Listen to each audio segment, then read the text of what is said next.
Lloyd Gordon, Rufus Hill, along with Roderick Dawson back deep for the Wildcats as we prep for the Cable One kickoff. Nathan Bill Bates Farley preparing to do the honors. The Jackets hoping for a share of the district title. A good crowd from Denison coming to life. Ladies and gentlemen, the Cable One kickoff is heading downfield, and Rufus Hill is going to take it on a hop at the 5. Up the field, he's up the field 20, 25, and runs across the 30 to the 31-yard line. And that's where the Yellow Jacket defense will start. Here they are.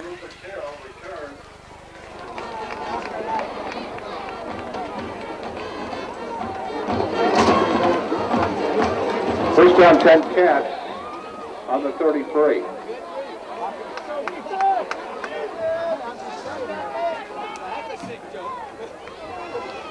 Yellow Jackets start defensively. The Wildcats get the ball at the 33 after Rufus Hill returns it from the 5 to the 33, a 28-yard return. Hughes will be the quarterback. I formation. Hand off to the fullback. This is going to be the coach's son, Southworth. Ryan Southworth banging to the 40-yard line. Southworth, a sophomore, 5'9", 215, and the son of head coach Brent Southworth, who is 38 years old, from Temple, Texas, played at Baylor and Abilene Christian before messing his knee up, and he's in his second year at Paris. Yeah, he banged into Corey Robertson, who came into the game fourth on the team in tackles with 43. Give him 44 with that unassisted solo tackle. 6.5-yard gain for Southworth. Scrimmage, tackled for no gain at the 40. It'll be third down and about 3 yards to go for the Wildcats. The Yellow Jackets defensively are outstanding in keeping opponents from completing third down conversions, coming in 23 of 67. That's what the opponents of Denison have done this season. That is a paltry 264 third down conversion rate. Bill Bates, Nathan Farley on that tackle. He is your team leader coming into the game with 52. Now give him 53. Southworth, Ryan Southworth will check out of the ball game. A fullback into the ball game for the Wildcats. Henderson will dot the I. Receivers either side. Third down and 3. This is Hughes. He'll fake the handoff. Henderson rolling right, wants to throw the run, has a man wide open. Rufus Hill had a step on the defender, Marcus Davis, but Hughes led him a little bit too far. It's incomplete and should be punting time for Tyler Creamer, the kicker. Creamer on the season, 28 kicks, 32.2-yard average, with Coach Southworth saying he's better than his average indicates. Corey Robertson going back in punt return formation. He has 2 on the year for 118 yards. Robertson and Hines will backtrack to the 20-yard line. Creamer stands at his 28. So the Jacket defense holds the Wildcats on their first possession. Creamer stands, calls for the ball. Marone to snap it. Here comes pressure. And Desmond Baker nearly got there. Corey Robertson's going to back away. The ball goes out of bounds, and it will be killed, it actually will be marked at the 32-yard line. So the Yellow Jackets start with decent field position on their first drive of the night. We'll give you the Wildcat defense here, and then we'll come back in just a moment with the Yellow Jacket O. Up front, Swazalon Milton, defensive end. Brian Glass, the nose tackle. Sam Marone, the defensive end. The backers, Mike Bell, Giz Hill, Ryan Southworth, and Roderick Dawson. Back deep, Brandon Ashley and Melvin Cesar, Anquan McEwen, and Lloyd Gordon on the corners as the Jackets come out. It'll be Polk and Robertson dotting the I. Crawley, the senior signal caller, will split one receiver. Wide to the left, Denison left to right on the radio dial, just underway on Halloween. This will be Polk in motion. Crawley, he'll turn, tosses it to who else? Corey Robertson looking for a block in the corner. He has it. He's running to the 40. Robertson is going to be pressed to the sideline near the first down marker. I believe they're going to say he stepped on the out-of-bounds boundary at the 39-yard line. Here's the starting O for the Denison Yellow Jackets. Came to the 39-yard line.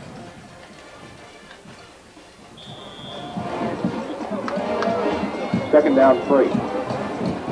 Chad Roberts will split wide to the left. This will be Polk and Robertson. Second 7-yard carry. The Polk goes in motion. This is a toss to Robertson. He'll come right this time. Finds a block. Lowers the shoulder. Got near the marker, and he'll be denied by a half yard. It'll be third down, less than 1 yard to go for the Yellow Jackets. It was Ryan Southworth, the linebacker, on the stop, and he is the coach's son. Of course, Brent Southworth, the head football coach here in Paris, and they have a lot of history as far as head coaches over here.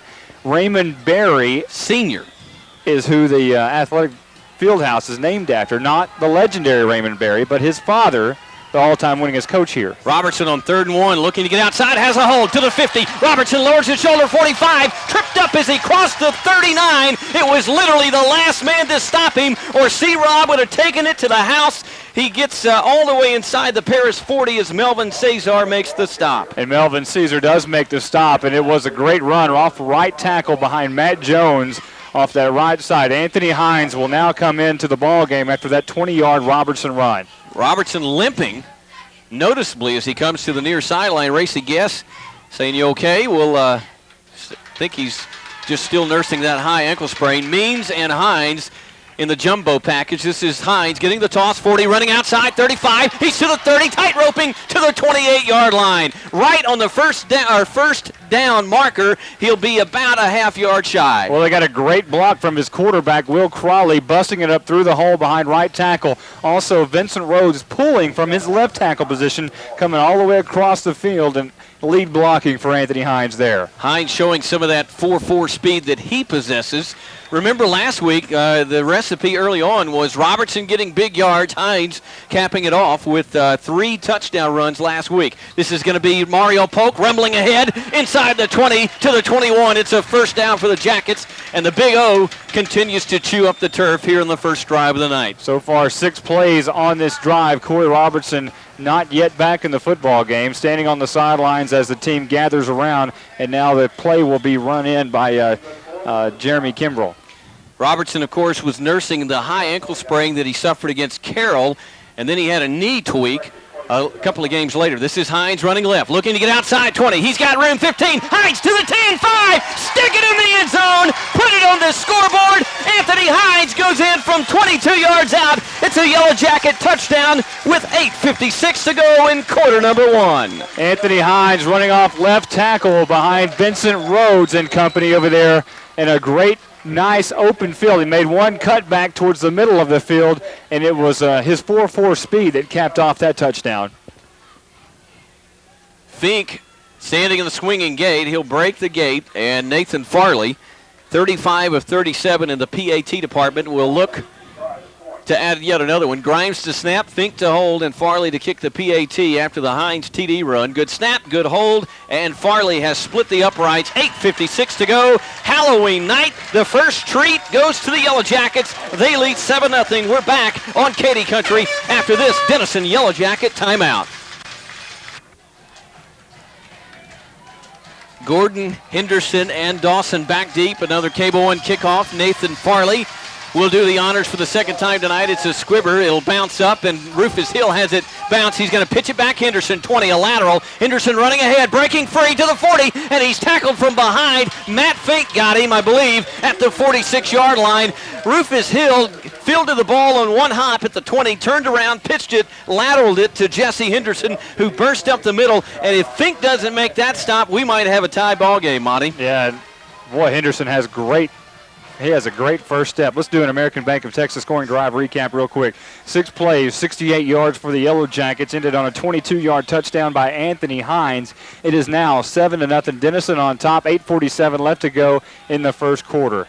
Hughes in the shotgun. Henderson will flank him. 3 wide out look. This is going to be Hughes on the quarterback. Keeper dropped for a loss as the Yellow Jacket linebacker, I believe that's Farley, stepped into the hole and made the hit. And it was Farley, and it was a nice play right up the middle. He tried to make the old quarterback keeper right behind the guard, but Farley was right there and said, I don't think so, and he loses 2 yards. Farley came in, the leading tackler. Of course, Kyle Richards having to sit out for a few weeks, still out tonight with that, it was a rib cage injury that turned into a hip injury, and the coaches are hopeful that he'll be able to get back before the season is over with. But Nathan Farley has taken the lead in team tackles. That was his 53rd of the year. The Wildcats want a timeout.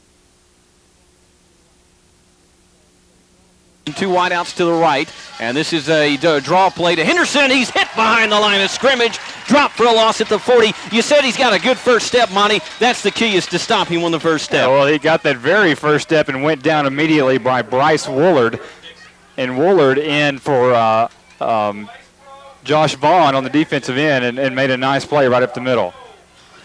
Jesse Dixon also in the vicinity, I believe. Third down, and we'll call it 14. 15 is what the scoreboard says, about 14 and a half. 0 for 1 in third down conversions of the night. Hughes standing in the shotgun, one receiver right, two left. This is Hughes rolling near side, wants to throw on the run, has a man caught. It's going to be enough for the first down on second effort as Robertson combines with Brad Ade to make the stop. It was sitting back there in a little soft zone, Anquan McEwen, and he just found the seam between Ade and Robertson, made the catch, and you see why Hughes has over 1,000 yards passing. Yeah, and Anquan McEwen came in with 27 catches, 437 yards, and 3 touchdowns, by far leading his team in touchdown receptions. He is kind of their go-to guy on offense. Well, he was on that play, and you certainly want to take these Wildcats seriously because they've got some numbers on the board offensively themselves. One man, Rufus Hill, wide to the right. This is an I formation. Southworth hit as he got the ball driven backwards. Scooter Means and company make this stop. It'll be a loss of a half yard on the play. Scooter Means really beginning to step up in that linebacking spot. Well, I think they're going to give him forward progress close to the line of scrimmage, so call it no gain right at the 42-yard line. We talked about Hughes going for over 1,000 yards. Last year, Corriston went over 1,000. And these two quarterbacks back-to-back mark the first time in 90 years of history of Paris High School football that they've had 2 consecutive 1,000-yard passing seasons from their quarterbacks. Well, their quarterback, Brian Hughes, transferred over here from Paris Chisholm, Class 2A, this past spring. He'll take the snap, tosses to Henderson. Henderson rolling right. He's looking to throw, throwing downfield for Rufus Hill. It's caught inside the 20-yard line around the 10 as the Wildcats did their homework, said, hey, you guys can throw the halfback pass, so can we. They caught the Jackets napping, and it's 1st and 10 at the Denison 11-yard line. Well, it's a 31-yard gain all the way down to the 11-yard line, and they do. They take a kind of a page out of the Denison book and run Jesse Henderson out the right side. You could tell he was wanting to throw it by the time he got the football, just awaiting the opportunity to put it up in the air. And when he finally found Hill, he just slung it out there. 1st and 10 from Denison's 11. This is going to be a handoff. Henderson hit as he went up into the hole and stopped for a short gainer. He got to the 10, so we'll call it 2nd and 9. Let's check down with our Bratcher Funeral Home sideline man. Jason, you definitely don't want to overlook the Wildcats. It's obvious they can play too. That is for sure. They put up incredible offensive numbers all season long, but the Jacket defense, just with the bend but not break defense that we've been talking about, that has been so characteristic of the great teams of the 2,000 years so far. Here in this early going, Denison has limited Paris to negative rushing yards. This is going to be Hughes running the option. He'll pitch it to Henderson, trying to get around the corner. Anthony Hines says no, sir.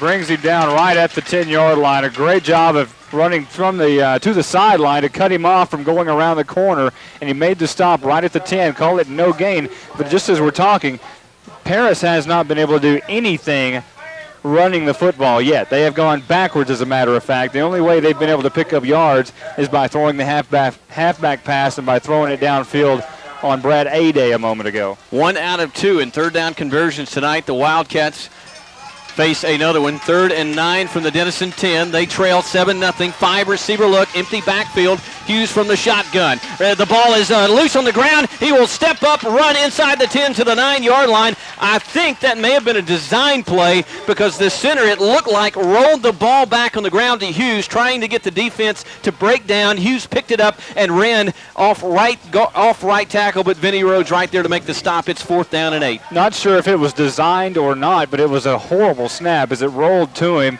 and he wisely just picked up the ball. Even if it was not a design play, then he wisely picked it up and just tried to tuck it up and get as many yards as he could without making something disastrous happen. Tyler Creamer on 6 field goals on the year, his longest 42 yards twice. This will be a 26-yard attempt for the right-footed kicker, and it'll be Gordon, the backup QB, to hold. Creamer nails it. Looks like it's true, and it is. So as we have 4:07 to go in quarter number 1 on Halloween, the Jackets got a touchdown. The Wildcats answer with 3 points of their own. 7-3. Denison leads. We're back in a moment on 93.1 FM. If I got cut off coming back, Creamer creamed it. He was short onside the Cable One kickoff. Nathan Farley calls for the fair catch at the 31-yard line, and that's where the Yellow Jackets will start. They started at the 32 on their opening drive. Didn't seem to matter. They'll start at the 31 here, leading 7-3. And one thing that we can say is that District 11-4A is certainly an offensive showcase, top to bottom. Even the two teams that are at the bottom, Paris and Sherman, light it up every week on the scoreboard and in the stat book. Last week, the Jackets scored on their first four drives of the night. Here trying for their second.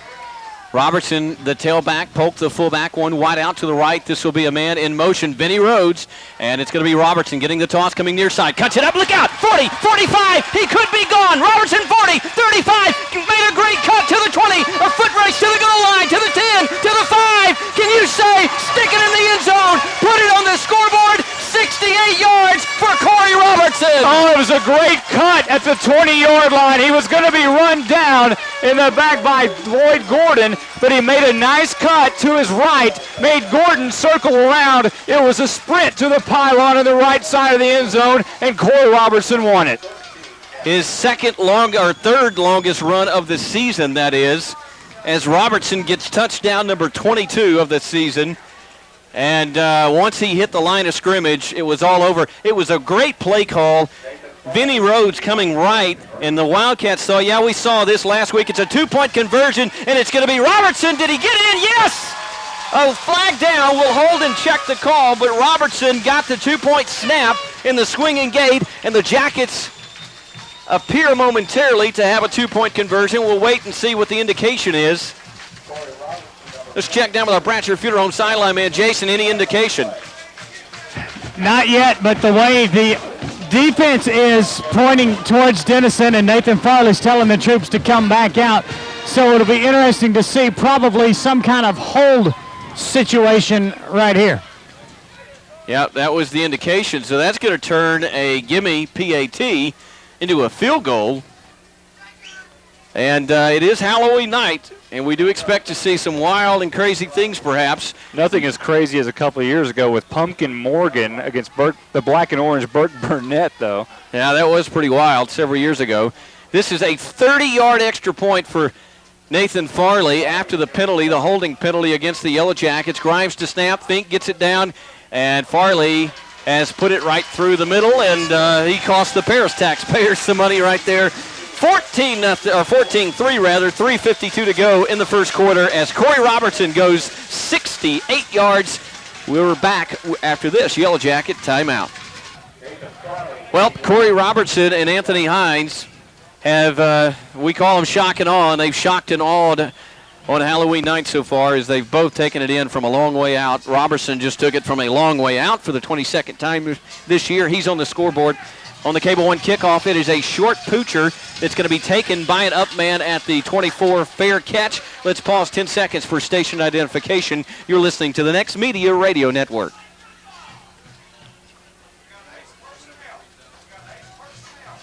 Hey, we're going to do it.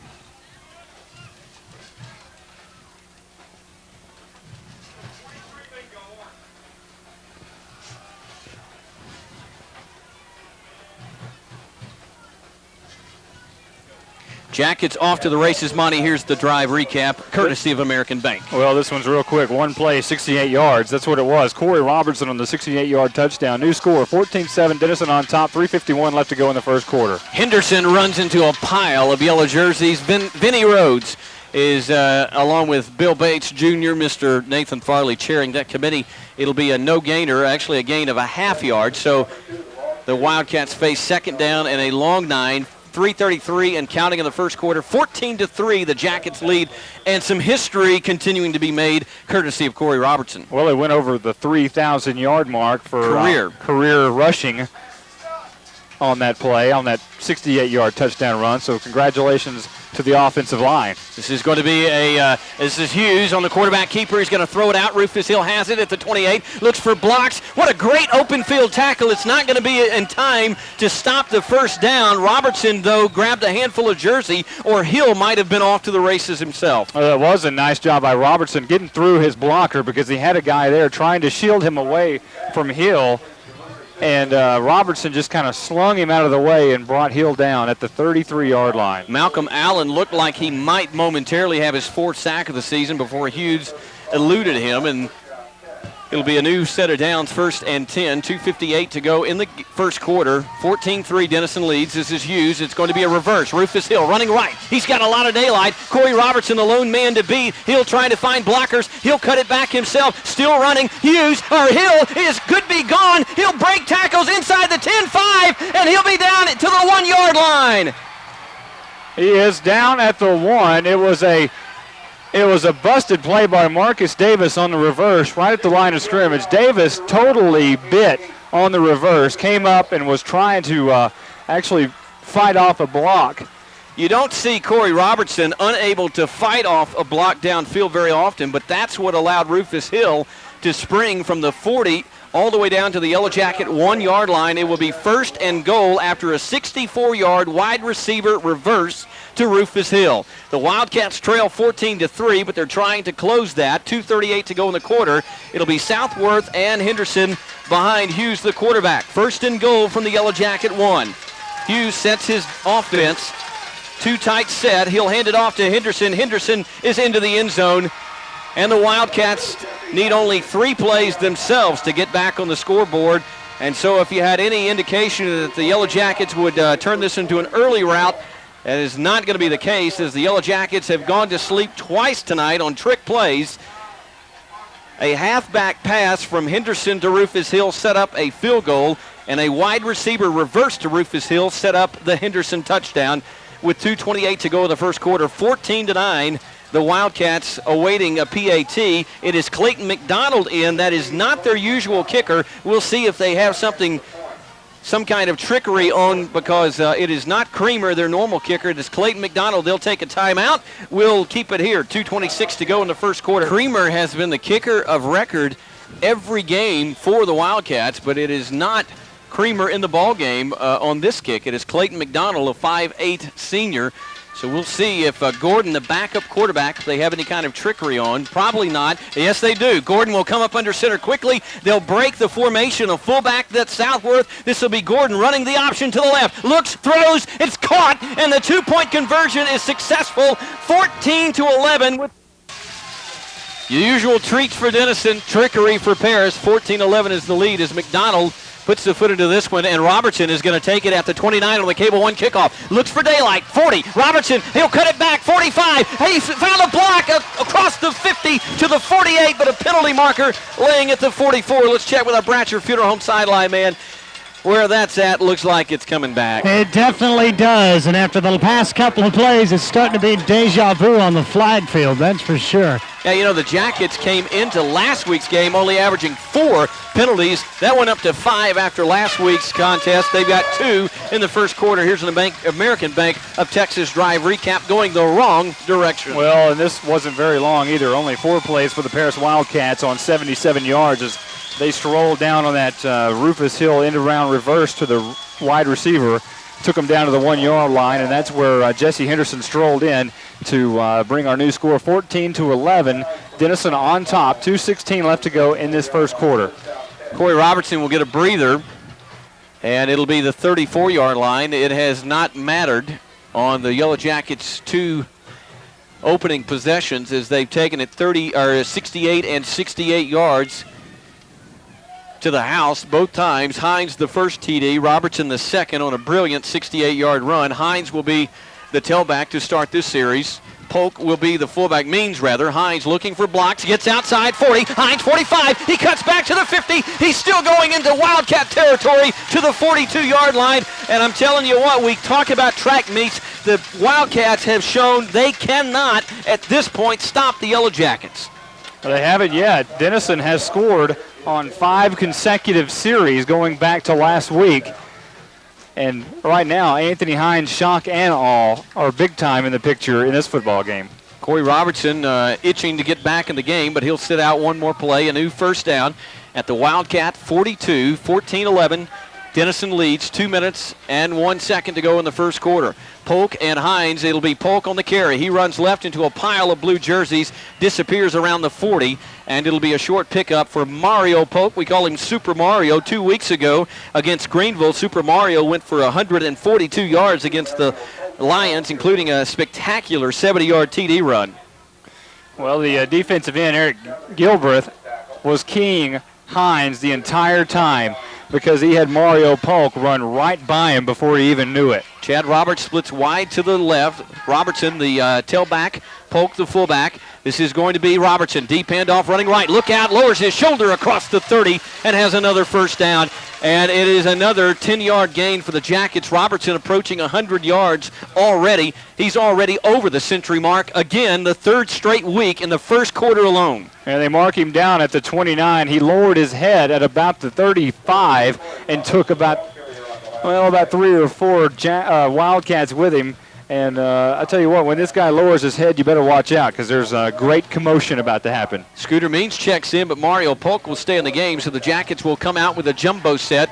Polk will be a slot to the right, offset look. This is Robertson running right to the short side of the field. Turns it up 30, tight ropes inside the 35 and out of bounds. They'll actually say he stepped on the boundary around the 34-yard line, so it'll only be a 4-yard gain. Stops the clock, 1 minute, 2 seconds to go in quarter number 1. 14-11 is the score. Denison leads. It will be the 24-yard line is where they will mark him out, so second down and about 5 to go for the Yellow Jackets. Well, the ball is on the 24 with 1:02 left to go in the first quarter, and the Jackets coming back to the line very quickly. They'll split one man. Carrionzo Harris wide to the left, Means the fullback, and this will be a toss. Robertson, he'll run left this time, gets outside, he's got room, 20, tries to get outside, 15, 10, looks for a block, turns it inside the 10, and is spun down at the 7-yard line. Another big run for Corey Robertson. And it was another big block on the outside. Carrionzo Harris, the wide receiver, kind of got in the way a little bit, and Robertson made his nice shifty move, and Crawley was out there as well. Robertson acting a little gimpy again, and he's probably going to act that way from now on as he continues to nurse the high ankle sprain. He will stay in the game. Means checks out. First and goal from the 8-yard line. 55 seconds to go. The ball near the 7-yard line, and it'll be Polk and Robertson in the backfield. This is Vinny Rhodes going in motion right. Robertson, he'll turn it up. Inside, hit in the hole. Nothing doing. The Wildcats had that one snuffed out. It'll be on this stop for the Wildcats. Giz Hill, the linebacker, a short gain, if any. Second and goal upcoming. That was probably the hardest we've seen Robertson hit all year as he pounced inside to about the 6-yard line and was really destroyed by the linebacker there, Hill, as you mentioned. And Robertson, I don't know if he's nursing that ankle or not, but he does come out here. Anthony Hines will be the tailback, 23 seconds and counting in quarter number 1, second and goal from the 7. Power set for Denison, Means the power to the left. This is Hines running left. He's looking for daylight, being chased from behind, and he's going to be corralled around the 5-yard line. And it's Giz Hill yet again on the stop, and Hines will, does he get out of bounds? No, and the clock will expire. We have run through the first quarter of trick-or-treating on Halloween 2003. The Jackets enjoying their usual treats of Robertson and Hines. Wildcats, though, have answered back with 2 scores of their own, and Denison facing a key third down conversion here. On the year, Denison in third down conversions, 36 of 78, 462 the conversion percentage. Chad Roberts splits wide to the right. It will be a 2-tight set with Hines dotting the I in the backfield. Vinny Rhodes goes in motion to the right. This is going to be Polk on the handoff, runs left. He sticks it to the end zone. The ball comes loose after it crosses the plane. Stick it in the end zone, put it on the scoreboard. Mario Polk has the 3rd rushing touchdown of the night for the Yellow Jackets as he takes it in from 6 yards out. Well, a lot of people on the far side want that to be a fumble, because Polk, as he crossed the goal line, the ball came out, and one of the Wildcats fell on the football. However, once it crosses the plane, it is a touchdown. 20-11, and we'll see if the Jackets decide to go for 2 or 1. Looks like they'll go for 1 as the swinging gate is broken. Grimes to snap, Fink to hold, and Farley to try and provide the PAT. Good snap, good hold, and it looks like Mr. Farley has cost the Paris taxpayers yet again as he bangs it down the middle, and Denison leads 21-11, 11:54, 22-11. Check that, 21-11. There we go. As we have 11:54 to go in the half. Timeout. Yellow Jacket football continues in a moment. Great call as they move Vinny Rhodes in motion. 11:54 left to go before Gray's Credit Jewelers halftime show. 21-11, Denison on top. Short kick will be taken by Dawson. Spins out of one tackle, still going near the 40-yard line, and that's where he'll be dropped. as it was a short Cable One kickoff. Let's check it out with our Bradford Funeral Home sideline man. Jason, the warm weather continues. Seeing a lot of sweat on the players' foreheads tonight. And it looks like the conditioning could be a factor as this game goes on. Well, indeed it could, but outright heat is not the problem. It is humid as I'll get out. You can feel that front coming through that's supposed to have some moisture in it, and it is just clammy, hot with humidity down here tonight. Clammy. Well, that's different than last Halloween. Pretty cold, as I remember, on October 31st last year. Hand off to the fullback, Southworth. Hello, Scooter Means. Yeah, he was met by the other fullback on the offensive side. Means, of course, playing the linebacker in place of Kyle Richards, who is out with that hip pointer, and Means met him right at the line of scrimmage. Call it a gain of about 1.5, maybe 2. Well, the Wildcats have been unable to stop the Yellow Jackets running the football, and they've been unable to get anything going running the football themselves except for the trick play, the wide receiver reverse to Rufus Hill, their only long run of the night. And the halfback pass. Of course, Jesse Henderson does have 4.3 speed. You got to corral him and contain him. Yellow Jackets will step to the line. This is Henderson heading left into the grasp of Malcolm Allen. Vinny Rhodes is also in there at the bottom of the pile, and I think Malcolm Allen got to finish the dish that Vinny Rhodes started to create. Well, that's going to be a loss of about a yard. They're going to mark it back at the 41-yard line, and absolutely no going on the ground between the tackles for the Paris Wildcats. Yeah, Vinny on that recipe, a little of this, a little of that, and Malcolm Allen said, and a dash of this. 3rd down and 8, and this has been where the Wildcats have pulled the stops out. So what do they have in their bag here of goodies? They'll split 2 men wide left, 1 wide right, heading left to right on the radio dial. Rufus Hill in motion, and this is Hughes. Back to pass. Here comes pressure in his face. Throws. He's got Rufus Hill wide open, but overthrew him. Hill had slipped behind Hines, and underneath, I believe is that Will Crawl? No, that's Matt Fink out there in coverage. He's incomplete in 4th down. Well, Hines was in coverage, and Hill ran the out and up. He tried to run the out pattern about the 50, and Hines was right there running stride by stride, and then he turned it up. Hill turned upfield, and that's when the quarterback tried to hit him in stride, and he just threw it a little bit too far out of bounds. You can tell the Wildcat coaches have done their homework because they are moving Hughes out of the pocket on virtually every pass attempt. You're a sitting duck against the Denison D. Already 13 sacks this season for the Yellow Jacket D. Hines and Robertson step back inside the 20 to the 15. Creamer has some token pressure and gets away a short kick, no return, and Robertson will wave it off, goes out of bounds again around the 30-yard line. We'll see where the official marks it off. It looks like he intentionally kicked that one out of bounds, and it goes out at the 31-yard line. Well, they're giving their respect back to Hines and Robertson like you would Dante Hall of the Kansas City Chiefs. They're not even letting either one of them get close to it, as they're just kicking it out of bounds every time. Yellow Jackets, as I mentioned, have played very well defensively coming into the game with, I said 13. Tried 24 sacks on the year for 177 yards. 13 was a long time ago. Vinny Rhodes has 9.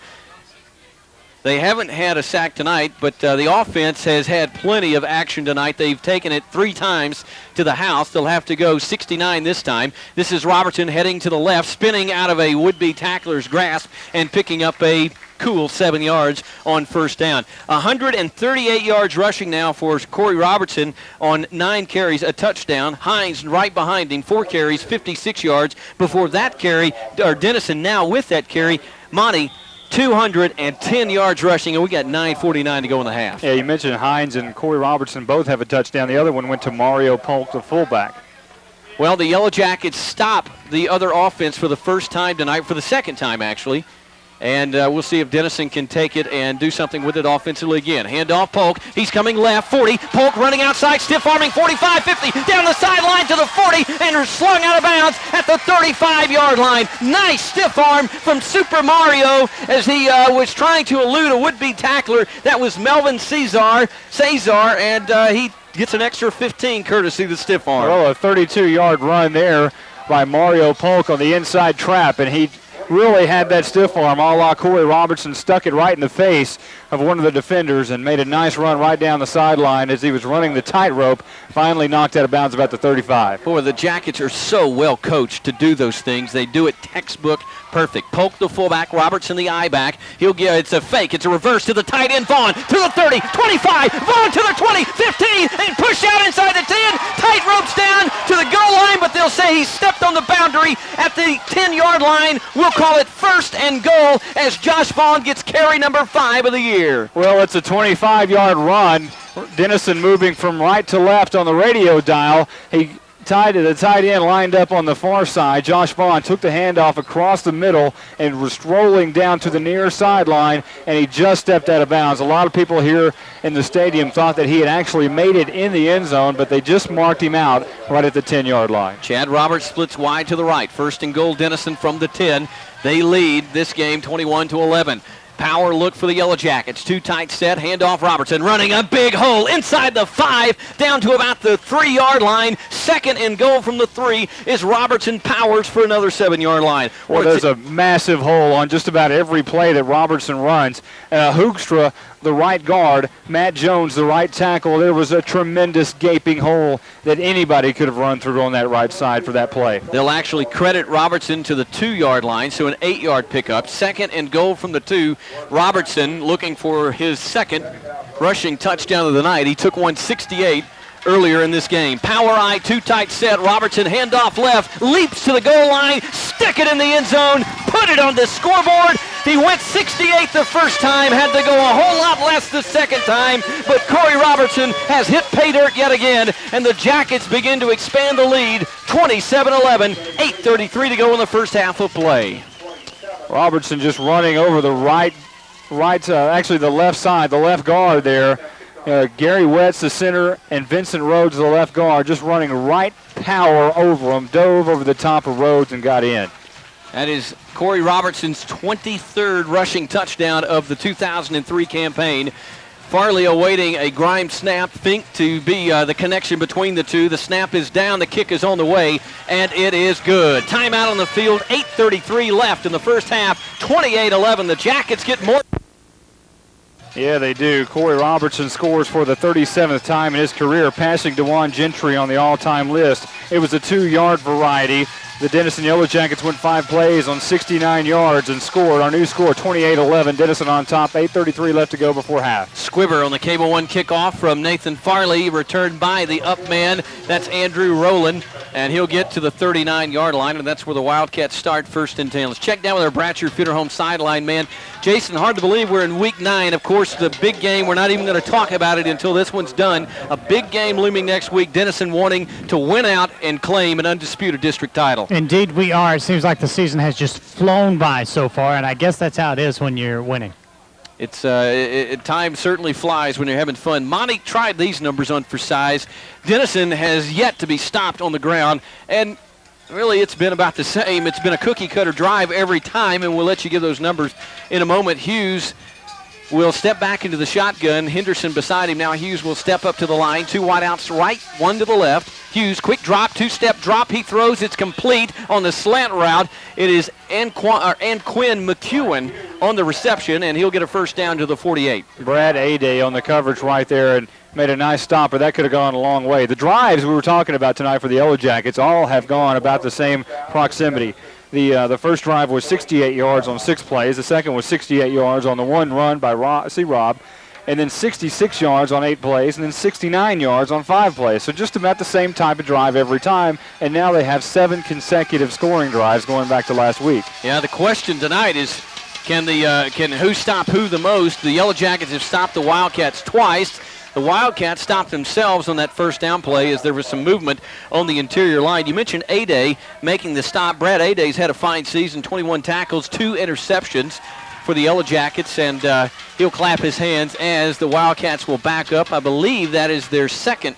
Now, that's their first penalty of the night.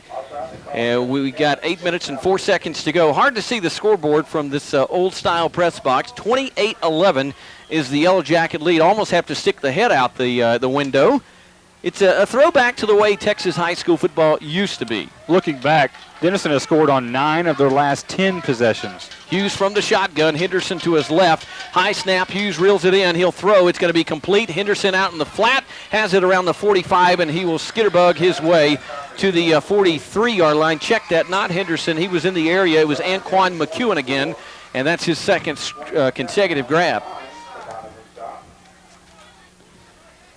One thing that we talked about from the outset, Monte, Corey Robertson needing 222 yards to pass DeJuan Gentry as the for the all-time singles or regular season greatest rushing mark in Denison High School history. He is well on his way, 147 yards and counting. He needs 222 to step into more Yellow Jacket history. This is Hughes, fakes the handoff, back to pass. He's going to launch a bomb downfield, has a man wide open. It's caught inside the 5, tight roping to the 1-yard line. First and goal again, as yet again the Wildcats find a wide open receiver downfield on blown coverage. Well, Brad Ade was right there, the nearest Jacket to Lloyd Gordon. To Gordon, and I'm telling you what, that was busted coverage. I think they were trying to blitz on that play, and they got burned on that right side. We're going to check down with our Bratcher Funeral Home sideline man momentarily. I know the Denison defensive staff consternated at this turn of events because were it not for 3 big plays, Denison would be rolling in a rout again. And yet the Wildcats trying to hang on by their fingernails on Halloween night. 28-11, Denison leads. First and goal, fumble. Yellow Jackets may have recovered. No indication yet. Now they'll say the Wildcats pounce back on it. It'll be a loss, I believe, of 1 yard on the play. Just a poor exchange between the center glass and the quarterback Hughes. Well, the ball will be placed at the 3-yard line, exactly where they would kick from the extra point, where the ball would be snapped from there. That's where they're marking the ball. 6:19 left to go before halftime. Denison on top, 28-11, but Paris is knocking on the door. Power set. This is a handoff. Henderson runs to the goal line. He's in the end zone, and the Wildcats continue to hang around. 6 minutes and 8 seconds to go in the half. 28-17 is the new score. And Monte, you know, these all count, but big plays, that is all that has kept Paris in this ball game. 3 trick plays and 1 big pass play. Otherwise, Denison has played very well defensively, but they're going to have to figure some answers out in their pass coverage. Gordon will be the holder, awaiting the snap from Marone, the tight end, and Creamer back on the field, I believe, and he will kick the football through the uprights with 6 minutes and 8 seconds to go in the first half. Our new score, 28-18. The Yellow Jackets lead the Paris Wildcats. Halloween 2003. The trick-or-treating continues after this Yellow Jacket timeout. Cable 1 kickoff by Creamer, and it'll be a banger. It's going to be taken on a hop, dropped. I believe Hines is going to get it. Looks for blocks. 20. He's up to the 25. It's Marcus Davis, rather. Got across the 30 to the 31-yard line. That was a howitzer of a kickoff, and Davis was fortunate that when it bounced off of him, it just kind of died right in front of him, and he was able to pick it up quickly. Well, here the Jackets go again, starting on their own 30, 70 yards away. So they've gone 68, 68, 66, 69, and now need to go 70. Well, the ball is across the 30, but not close enough to the 31, so it would be the first time tonight they've gone out of the 60s on a drive if they're able to convert. 6 minutes, 1 second to go in the first half of play. 28-18. The Jackets in the lead. Hines the tailback. He'll get the toss, heads left. Crawley throws a block. Hines tried to bounce it outside 30. Sheds tacklers, sidestepping his way to the 37-yard line. A late flag comes in. A great job of running by Anthony Hines. Used the vision, used the hands, followed the block of his quarterback. Not sure how he turned that 2-yard gain into about a 7-yard gain, but he did. And this late flag may come against Denison here. It may be a hold over on the far side, on the near side actually, as Denison moving right to left on the radio dial. Well, the Wildcats have been unable to stop Denison thus far, but the Yellow Jackets, through 4 big plays, have allowed the Wildcats to stay in it. Denison has stopped Paris 3 and out twice. They have completely snuffed their running game out, but 3 trick plays and 1 big pass play, and the Wildcats remain in this football game 28-18 with 5:50 to go in the half, and the Yellow Jackets guilty of their 3rd penalty of the night. They came in last week only averaging 4 per game. They're averaging 5 now, and they have their third tonight. Now the ball's resting at the 27-yard line. It's a spot foul, so bring it back 10 yards from the end of the play. That's what they did. It's at the 27-yard line. 1st and 13, short look for the eye. Hines will be the back. He'll get the handoff, runs right, and gets to the 30-yard line. Check it, Robertson on the carry as he slipped back into the ball game. And it'll be a gain of 3 yards, so 2nd down and 10 coming up. 5:36 and counting in the half. 28-18, the Jackets hanging on to a 10-point lead. We mentioned that the Denison Yellow Jackets have scored on 9 of their last 10 possessions. In jeopardy here, 2nd down and very long. Now the Jackets have been very good on 1st down, but amazingly enough, they've also been very good on 3rd down, so they'll just try to shave the margin that they've got to get. They'll split one man wide to the right, 2 tight set, offset look. Robertson, a short eye behind Crawley. This is going to be a reverse, a tight end reverse. Vaughn, big hole, 30, 35, Vaughn 40, 45, side steps to the 50, Vaughn to the 40, still struggling to the 35-yard line. The tight end reverse has been a big play tonight. The junior tight end is closing in on 70 yards rushing himself. Oh, there's a 35-yard run right there. He may have turned his ankle. He is probably going to have to go off the field. I believe that's what it is. He is limping very bad at about the 37-yard line. He's on 60 yards rushing. I think he's going to be okay. Whether he can go again tonight, we'll have to wait and see. It could even be just a Charlie horse or a cramp of some kind. Remember, it is very warm tonight. And those are big, huge ankles to be grabbing. It's a size 16 shoe he wears. Yeah, they're going to put the ice on it. We'll see what he can do. This is Robertson, gets the toss left, tries to cut it outside, and he's inside the 30 to the 29-yard line. Could have been a late flag on a late hit, but none called. All of the flags have pretty much gone the Wildcats' way. Faisal Aga on the stop. 321 yards rushing now for the Denison Yellow Jackets in this football game, and we have 4:32 left to go before the halftime show. So Denison just all over Paris on the ground. Paris has yet to be able to stop them. However, Denison has yet to be able to stop the Paris trick plays. Robertson will be the check that, an offset eye. He'll get the toss left, looks for daylight, has a hole. 25, 20, 15, 10, 5, stiff arms to the goal line, stick it in the end zone, put it on the scoreboard. Corey Robertson has scored from 29 yards out. That takes him close to the 200-yard mark, and the Yellow Jackets continue to run and run and run away on the ground. And they do run, and that's another 70-yard drive right there. We'll recap it for you after the PAT, but the Denison Yellow Jackets have scored 10 of their last possessions. 10 of their last 11 possessions, I should say. Well, the 200-yard watch is certainly on, but Robertson may get it in the first half. 4:09 to go. I think he's just shy of that 200-yard mark. 185 yards rushing, I'm told, as Nathan Farley on for a PAT, and he has to hurry to get this one through the uprights. So is Cable One, and Nathan Farley, after missing a PAT for only the 3rd time, is going to bang it on the Cable One kickoff. Going to be taken by, is that Henderson? No, check that. That's going to be Dawson at the 35, and he runs out near the 40-yard line again. So it's carbon copy starts for almost all of the drives. Here's an American Bank of Texas drive recap. The Jackets just unstoppable on the ground, Monte. Yeah, they are. They've scored 10 of their last 11 possessions and have not been stopped going back to last week. This was a 4-play, 70-yard drive for the Yellow Jackets, and it was Corey Robertson going 29 yards off left tackle, bringing our new score 34-18 after the missed PAT. 4:02 left to go before halftime. Denison on top. One thing we have not talked about a lot since last week, Denison came into last week's game plus 17 in the turnover ratio department.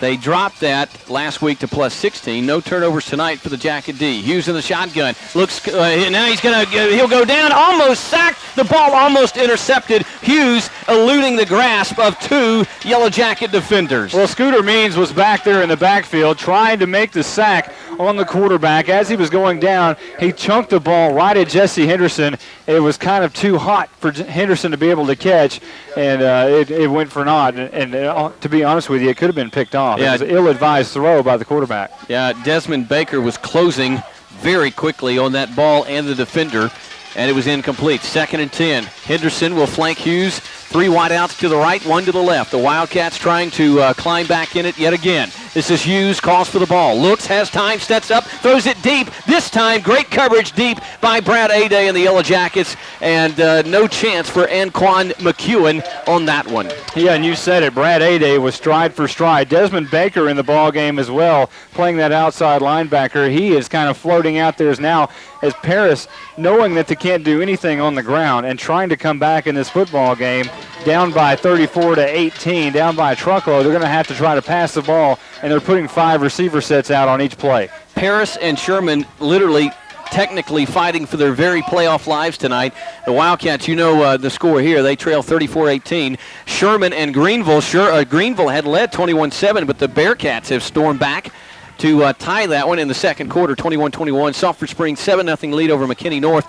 That's not going to hold in that game. And Highland Park, no score against Wiley. That has playoff implications for Denison. This is a huge down here for the Paris Wildcats, 3rd and 10. If they can't convert here, they're going to have to try to somehow keep scoring as Denison does. 1 for 4 in third down conversions. Hughes calls for the ball. He'll roll to the near side, steps up. Now he's going to run for it. He's got room to run. He's got the first down and more across the 50 to the 45. He's to the 40, to the 35, and he'll be stopped at the 31-yard line. We've got an injured Wildcat, but it is big plays, only big plays, that are allowing the Wildcats to even stay in sniffing distance of the Yellow Jackets. Denison has let them off the hook yet again. Well, there's another 30-yard scamper by the quarterback there, and Hughes was in traffic. Looked like he was going to be stopped back there, and then made the nice run right through the middle seam, found that open seam, ran towards the far sideline. They're moving left to right on the radio dial, and made it all the way down to about the 33-yard line before he was finally tackled by Brad Aday. The Wildcats obviously watching their film from the last 2 weeks and seeing how Greenville moved the ball late and how McKinney North moved the ball a couple of times against the Jackets. Quick throw. It's going to be across the middle, a quick grab and a quick tackle. Not much gained, maybe even a loss on the play. Nope, they'll actually say forward progress to the 31 as Hines makes the stop, and believe once again that was Anquan McEwen. He is one of the leading receivers for the Wildcats. Came into the game tonight with 27 catches, 437 yards, and 3 touchdowns, including 1 last week against the Sherman Bearcats. Here's the 5th play of this drive so far that started way back on the 39, now into the Denison Yellow Jacket territory at the 31. Speaking of that Sherman game, a 31-28 Paris win. Only the second time in 12 meetings with Sherman the Wildcats have won. Henderson in motion out of the backfield. Hughes sets up, throws. He throws it deep downfield. It's going to be intercepted. The Jackets come away with it at the 4-yard line. Brad Aday gets his 3rd interception of the season. Check that. That's Nathan Farley on the interception, the first turnover of the night. Well, Bill Bates makes a great play. You could see that setting up, as Bates had great positioning on the wide receiver. The ball was overthrown just a little bit,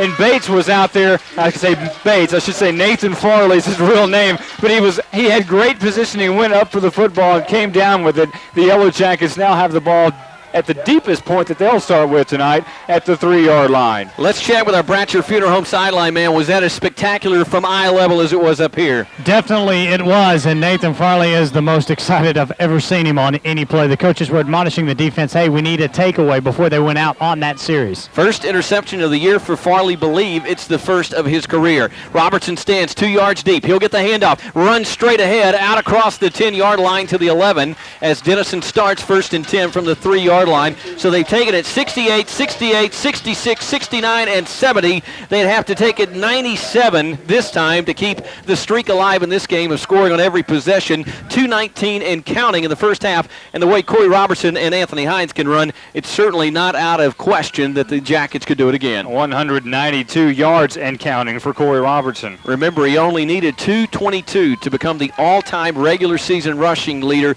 in Denison history. He'll get a toss here. Big hole to the 20, and he'll spin to the 23-yard line. The crowd got a little excited. Looked like he had a chance to go a little bit longer if he could have spun by the last man. But he goes over 200 in the first half this week. So yet again, Corey Robertson over the 200-yard mark. 157 left to go before the half. 34-18 Denison on top here in Paris, Texas. Corey Robertson has gone over 200 yards this season 6 times coming into the ball game, or 7 times coming into the ball game tonight. 5 straight times. And now it's 5 straight times. This is going to be an inside handoff. Scooter Means, big hole, 35. Means to the 40. Means running. 1 man to beat 50. Cuts it back 45. And he's down at the 40-yard line. The fullback trap has been huge for Denison tonight. Mario Polk has gotten his big numbers. And Scooter Means says, it's time for me to get some. It's just an outstanding job by the offensive line the entire night. Gary Wetz, Vincent Rose, Josh Prado, Robert Hoekstra, Matt Jones, and Josh Vaughn. Those guys just absolutely destroying the front line of the Paris Wildcats. Yeah, the Wizard telling us they've destroyed it so much. The Jackets in the first half just went over the 400-yard mark in rushing. And that is amazing. Coming into the game, they needed 467. Means halfback pass, sets it up. Polk has it at the 35. He'll lower the shoulder inside the 30, and the Jackets pull a trick out of the bag. Let's check down with our Bratcher Funeral Home sideline man, and I think the doorbell just got a ring, and it was Scooter Means saying, trick or treat. Oh, yeah, absolutely incredible play as the Jackets take time. They want to score one more time. Take a timeout right there right before half. They want to try to punch it in before halftime. The ball at the 24-yard line, 1st down and 10. This is going to be a pass. Will Crawley over the middle. He threw it for Jeremy Grimes, the tight end, who was wide open at the 5, and he let him by 1 yard too much. Yeah, he made a dive for it right at the 5, but he came up just a little bit short. Crawley led him just a little bit. He did have a couple of defensive backs right on his tail. Speaking of tight end Jeremy Grimes, let's check with our Bratcher Funeral Home sideline man. What of tight end Josh Vaughn? As far as we can tell right now, it does look like Josh Vaughn has a sprained ankle. Doesn't look to be too serious, though, and he may be back in the second half. 2nd and 10 for the Jackets from the 24. And this will be Means. It's going to be a reverse. This is going to be higher. Davis, rather, to the 15. Davis sprinting to the 10. Inside the 10. 1st and goal at the 7-yard line. That was a reverse, if you will, as Scooter Means takes it to the right side, hands off back to the inside to Marcus Davis, who has a lot of speed. And now as we see a Paris Wildcat down at the 24-yard line with an injury. Kevin Farr may need about 3 more pencils tonight. Yeah, he's burned through 1 as we speak. 1 man, or actually a broken power set. This is Robertson. He'll get the toss left, cuts it inside. He's to the 4-yard line. It'll be 2nd and goal from the 4. Clock at 46 seconds to go in the first half. The Jackets have plenty of time and 3 timeouts remaining, and they will hurry to the line. 37 seconds and counting. As Scooter Means now, they may burn a timeout here, and they will. And 4 opportunities in the red zone coming into the contest tonight. 25 touchdowns for the Yellow Jackets. They have a chance here as they have it 2nd and goal from the 5-yard line. Power I, 2 tight set. This is going to be Crawley. He'll throw. It's going to be nearly intercepted. A bad throw. A wide open Jeremy Grimes in the back of the end zone. Scooter Means was underneath. The ball was thrown behind Means and nearly making the pick, Melvin Caesar. Well, they did throw that just a little bit too underneath, if you will. 28 seconds left to go before the half. Denison on top, 34-18. This will bring up a key play here as Denison really needs to get in the end zone. This is 3rd down from the 4-yard line. Polk and Robertson in the backfield. 1 man split wide to the right, 3rd and goal from the 5. Handoff, Robertson lowers the shoulder at the 3, gets to the 2, and it'll be 4th and goal from the 1.5-yard line, and decision time for Bob Brown of the Jackets. Do you put the sure points on the board, or do you try to give the first knockout blow of the night?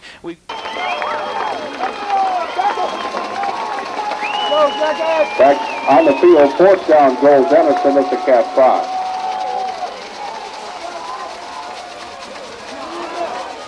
4th and goal from the 2. Robertson sprints, stick it in the end zone, put it on the scoreboard. A 97-yard drive is capped by Corey Robertson's 3rd touchdown of the night as Denison rolls the dice on 4th and goal from the 2, and they come up big. That's his 4th touchdown of the night. Check that. I said 3. I'm losing count already. Corey Robertson is unstoppable. The Jacket offense unstoppable. And now the only question, do they go for 2? It doesn't appear so with 9 seconds to go.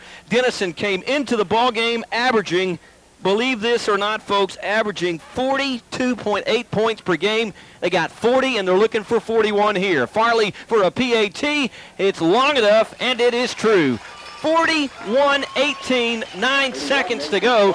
Denison has gone 68, 68, 66, 69, 70, and now 97 yards to pay dirt. We're back after this timeout. Oh my, what a drive. That might be the backbreaker.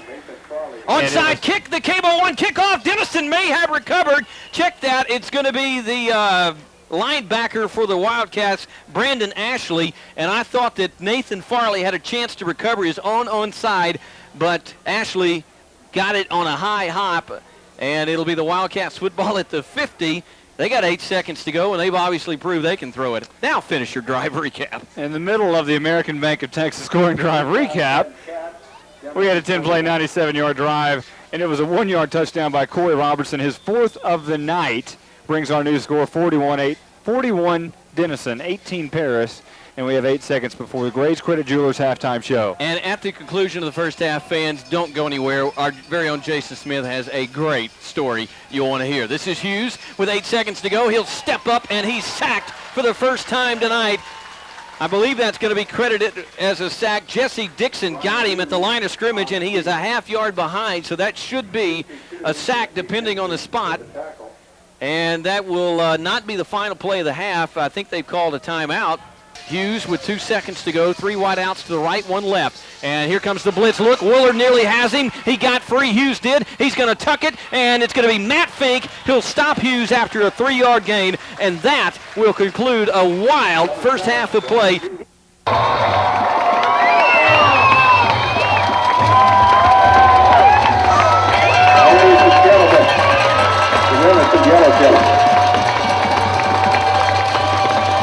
Turned around here. I think that's the south end zone, right?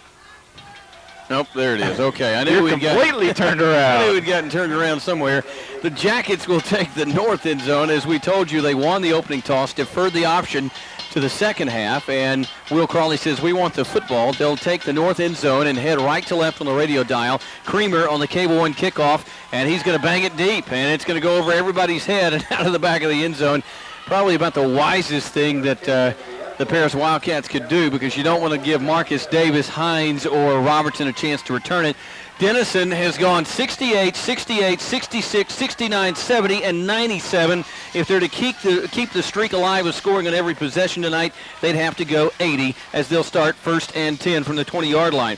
The starting defense for the Wildcats up front will be Swayzen Milton, Brian Glass, and Sam Marone. The backers, Roderick Dawson, Ryan Southworth, Giz Hill, and Anquan, check that. That'll be Mike Bell, the other backer. We'll give you the rest of the defense in a moment. It'll be Polk and Robertson in the backfield. Polk goes in motion, 1st and 10 from the 20. This is Robertson, gets the toss. He's up the middle, 25 to the 27-yard line. He needed 6 yards for the greatest regular season rushing performance ever, and he just got it on the first carry of the second half.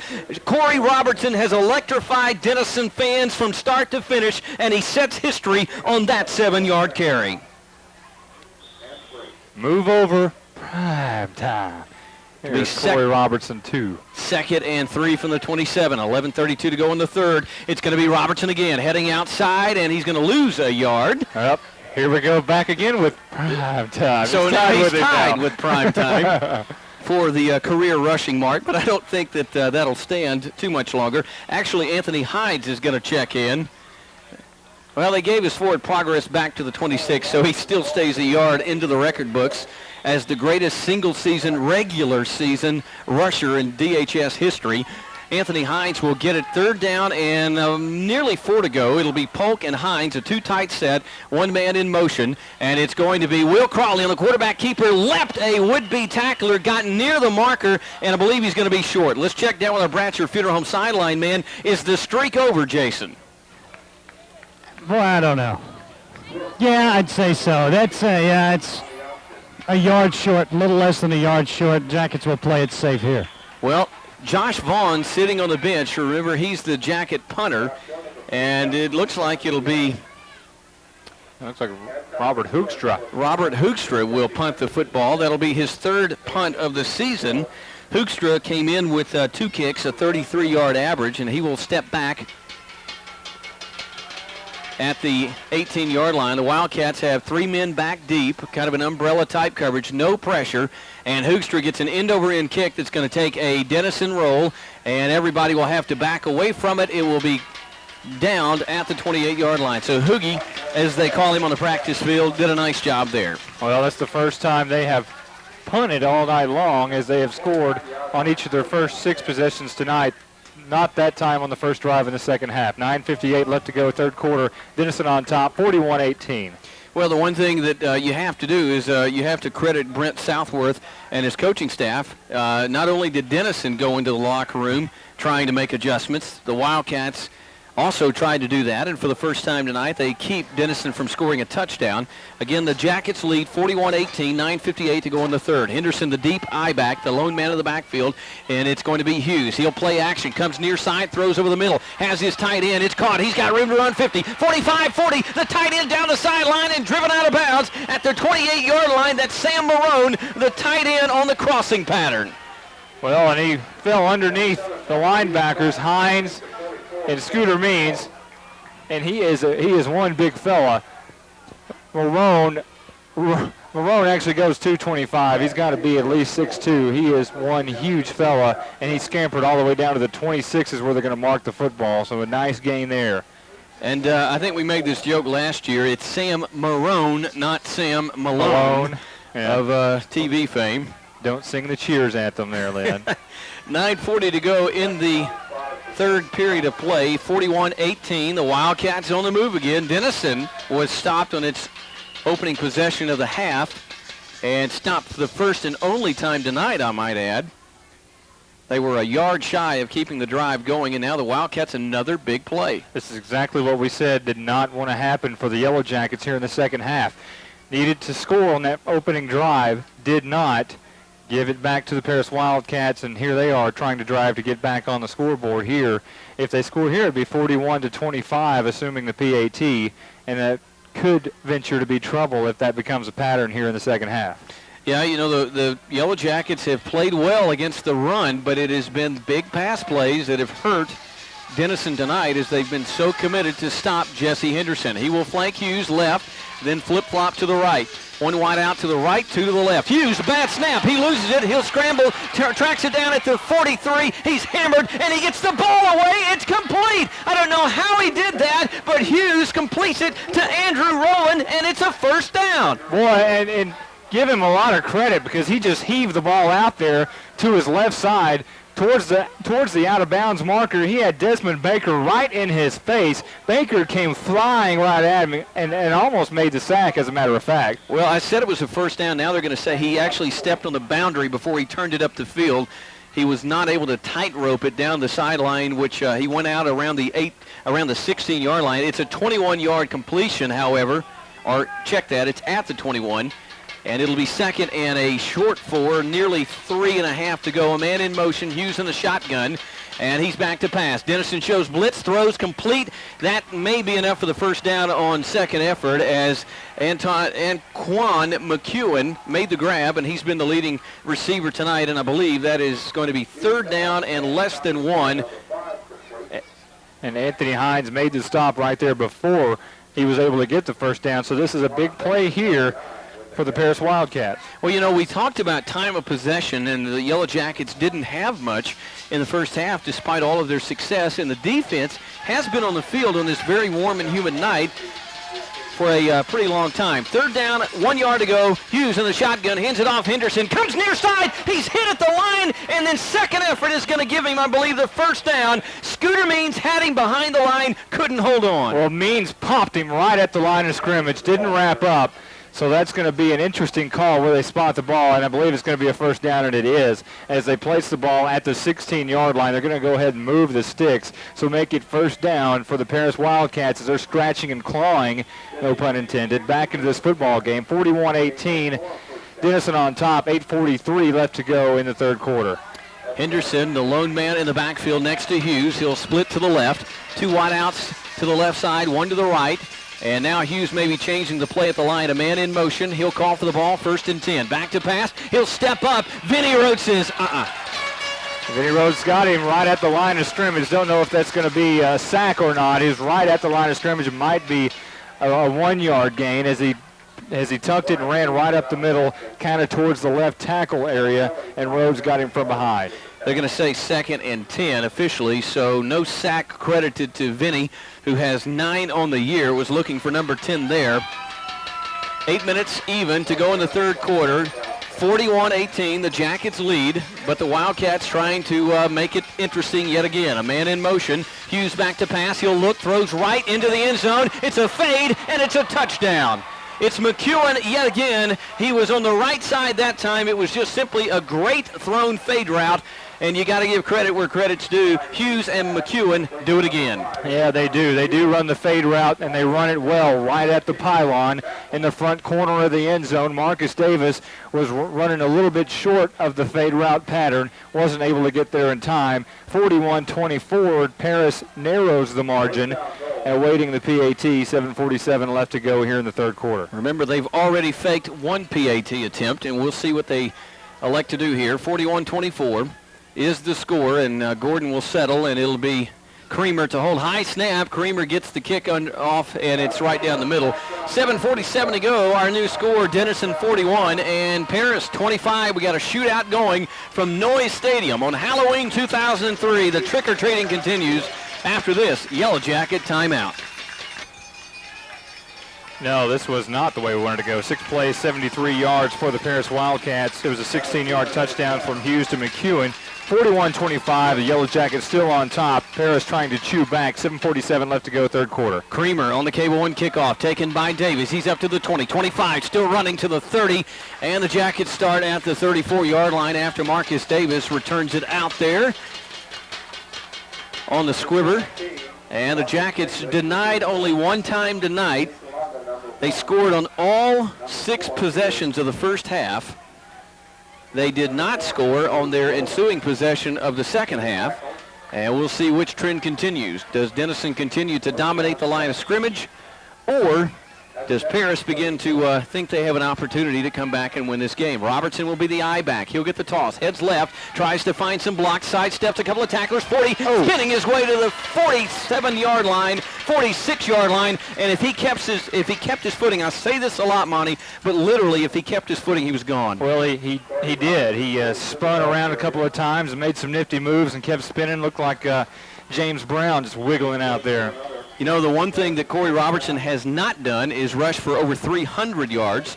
And I would say with 7:25 to go in the third quarter that he has a chance to perhaps get there. This will be Mario Polk on the fullback trap. Not the big yardage they've gotten several times tonight, but Polk is still turning, refuses to go down. And if they would not have blown the whistle, he had a clear lane down the sideline. He gets a lot of ovations from the home fans. They are applauding Mario and wanting a penalty. Well, what happened was he never went down. He was trying to be gang tackled by the Paris Wildcats. They had about 7 guys on him, could not bring him down. He kept turning those legs. They finally blew the whistle as they had him stopped, but then he finally broke out again. This is going to be Robertson. Toss left, bobble the ball, picked it back up, look out, 40, 35, he's gone, 25, 20, 15, 10, 5. Corey Robertson takes it to the house. Hold everything. There's a flag at the 45. And the flag is in the vicinity of the offensive line. But there is another penalty marker at the 29, way downfield. Let's check with the Bratcher Funeral Home sideline, man. Could it be offsetting penalties or 2 blocking infractions? I'm not exactly sure. The way the last one came sailing in at the end of the play, it looks like it was going to be somebody uttering the magic words. You see Paris, you could see it just emotionally deflate him. As Robertson got past him, everybody quit on that play, but it's going to come back regardless. Yeah, it is going to come back regardless. We'll just see where the ball will be set and placed after it does come back. Wiped out a 49-yard touchdown run, which would have given Corey Robertson his career night had that run stood. It is 41-25, 6:32 to go in the third quarter, and the only thing that has stopped Denison in the second half has been Denison. They had a couple of plays on that first drive that looked like they had a chance to go for a couple of more yards and didn't. And we will mention that Denison is on top, 41-25. Holding against the Yellow Jackets, and that's going to be a spot foul. It'll be moved back from the 45 to the 45, and now a personal foul against the Wildcats going back the other direction. You hear the Denison fans booing on the hold, but cheering on the personal foul. And the net result is a first down for the Jackets at the 41-yard line. So Robertson will get credit for 8 yards on that carry. Scores to catch you up on Greenville on top of Sherman, 28-21. Sulphur Springs on top of McKinney North, 7-0. No score at halftime, Highland Park and Wiley, and a big one in Grayson County at the half. White just under Tom Bean, 16-14. Tom Bean on top there. Actually, a 4-yard gain for Robertson. This is going to be a handoff inside. Scooter Means banging his way to the 35-yard line. The fullback trap has been golden tonight for the Jackets. Super Mario and Scooter Means business doing the damage on the inside. And you have got to give all kinds of credit to that offensive line. It's just amazing at what they're able to do.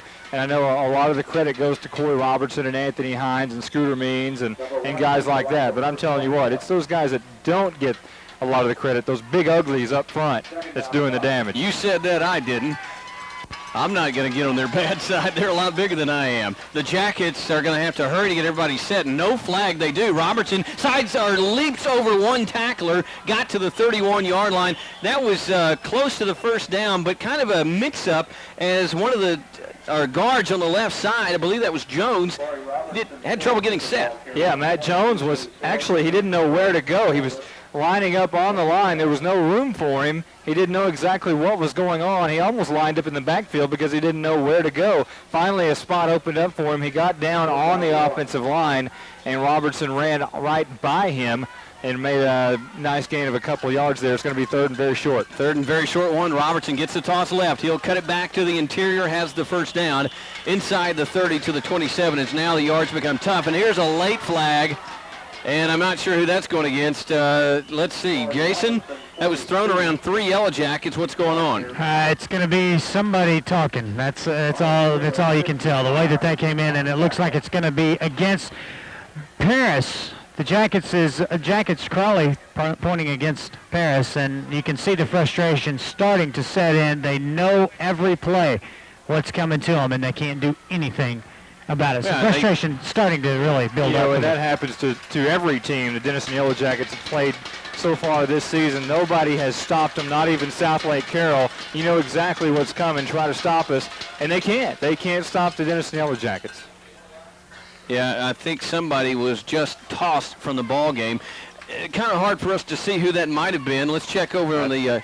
I believe it looks like number 67, and that would be Nathan Maynard. Nathan Maynard, yeah, and he's a junior, so do some coaching with him. You know, there was not anyone near the 3 Yellow Jacket players the official was standing next to. He's the one that threw the flag, and initially I thought it might be against the Jackets, but obviously it appears that Mr. Maynard had some unpleasantries to exchange with the Yellow Jackets. The last thing the Wildcats need is one of their interior defensive linemen to be chunked from the game. 1st and 10 at the 13. And Robertson will dot the I, and it'll be Means on the handoff, heading right, big hole inside the 10 down to the 7-yard line. Well, Robertson had a 49-yarder called back, so the Jackets nearly had their big play on this drive, but this drive been grinding it. Yeah, this is the 7th play of this drive that started way back at the 34-yard line. If they score, it will be a 66-yard drive, which kind of parallels the rest of the night. Really does. Means was hoping for his 2nd rushing touchdown of the season and his 1st of the night, but he was unable to get it. It'll be 2nd and short, 2nd and 3 from the 6. Power I, too tight set. See Rob heading left. He's got the 5, sprinting to the pylon, dives, stick it in the end zone, put it on the scoreboard. Corey Robertson has just had a career night, his 5th touchdown on the ground. That is the most touchdowns that the young man has ever scored in a varsity start. And he's got 250 yards, 13 more yards away from his career best rushing. 40th career touchdown for Corey Robertson.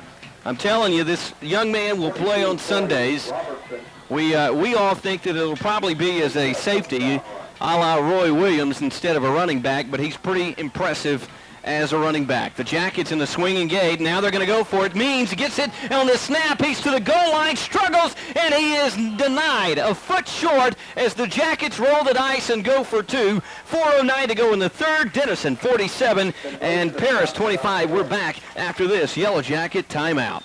That is tonight is the 10th 200-yard career rushing night for Corey Robertson. I believe he has had 20 starts. Well, half of them have gone, or 19 actually, so more than half have gone for 200. That's incredible. Cable one kickoff. Nathan Farley boots it way downfield, goes through everybody, rolls inside the 5. Jesse Henderson, check that. It was not Henderson.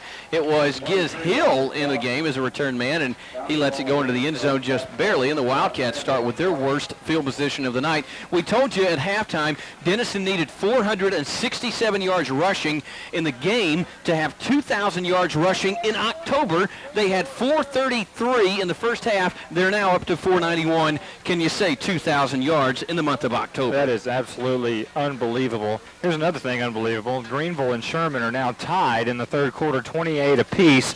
We understand that the Greenville quarterback set out the first half for disciplinary reasons. We got that word. We don't know that for a fact. That's what word has. So he has returned to the football game, as we understand, in the second half against Sherman. Well, the Wildcats have never really been able to close the distance. They've been able to hang around pretty close. They'll send Henderson in motion. Hughes back to pass. And the Jackets show blitz. They'll throw it. It's a screen to the fullback. This is tight end, Marone, and he will get several yards as he rumbled to the left side. Farley on the stop, 3:59 and counting in the third. Denison 47 and Paris 25. Nice job by Farley getting out there and breaking up that screen. Those plays can go for very nice yardage. Now, Marone doesn't have great speed. He's not the kind of guy. You know, if Henderson was in that position and got that screen pass, you would really be a lot more scared than Marone because he doesn't have that speed. Well, the Jackets have been close to getting Hughes, but I don't think they have an official sack yet. Have one that was questionable. Hughes back to pass, and he'll throw. It's going to be caught. McEwen, I believe, made the grab as he slid on his seat to the sideline, and it's going to be close to the first down yardage. We'll see where they spot it. Well, he is at the 30, in between the 31 and the 32-yard line is where they spot the ball, and that is enough for the first down as they go ahead and move the chains. Well, the Jackets had plus 17 going in the turnover ratio department heading into last week. They lost a step and went plus 16, and so far tonight they've got one turnover. That was the interception, first of his career by Nathan Farley. Would be really nice to get another one here. 3:07 to go in the third, 47-25. Denison leading, Lynn Burkhead, Monte Walker, and the rest of the crew on 93.1. Hughes from the shotgun, empty backfield look. He'll look to the right or left, comes back right. A screen to McEwen. He stumbles, still going, lost the ball. A scramble, and the Wildcats have recovered. I believe they did recover. That's going to be on the Denison side of the field at the 48-yard lines where they're going to spot the ball. It was a great catch by McEwen, running a streak pattern across the middle, about 8 yards into the secondary, bobbled it for a little bit, then drug it in, and it was a nice run. He had a seam right through the middle. Somehow just lost the football as he crossed the midfield stripe. Let's check down with our Bratcher Funeral Home sideline, man. Update on Josh Vaughn. Looks like he might be done for the evening. It looks like he probably is completed for the evening, but they really don't need him at this point. No, they really don't. He's had a big night on tight end reverses. And this will be Hughes from the shotgun. New set it down. Pump fake to the near side. Comes back. Pressure comes. Throws over the middle. Has a man. It's caught. And it'll be another first down. That was Andrew Rowland on the reception. And you got to give Hughes a lot of credit. He's been pressured, but he hasn't been got to. And even when the heat comes, he's gotten it away.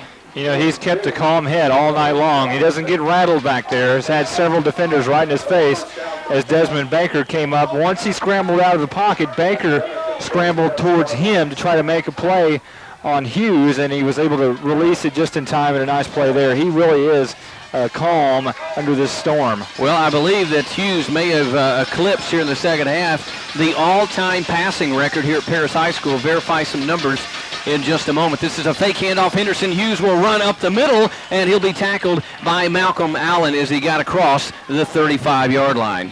Well, this is going to be marked at about the 33, so Hughes doing a great job. 1:50 left to go in the third quarter. Denison on top, 47-25 here at Noyes Stadium in Paris, Texas.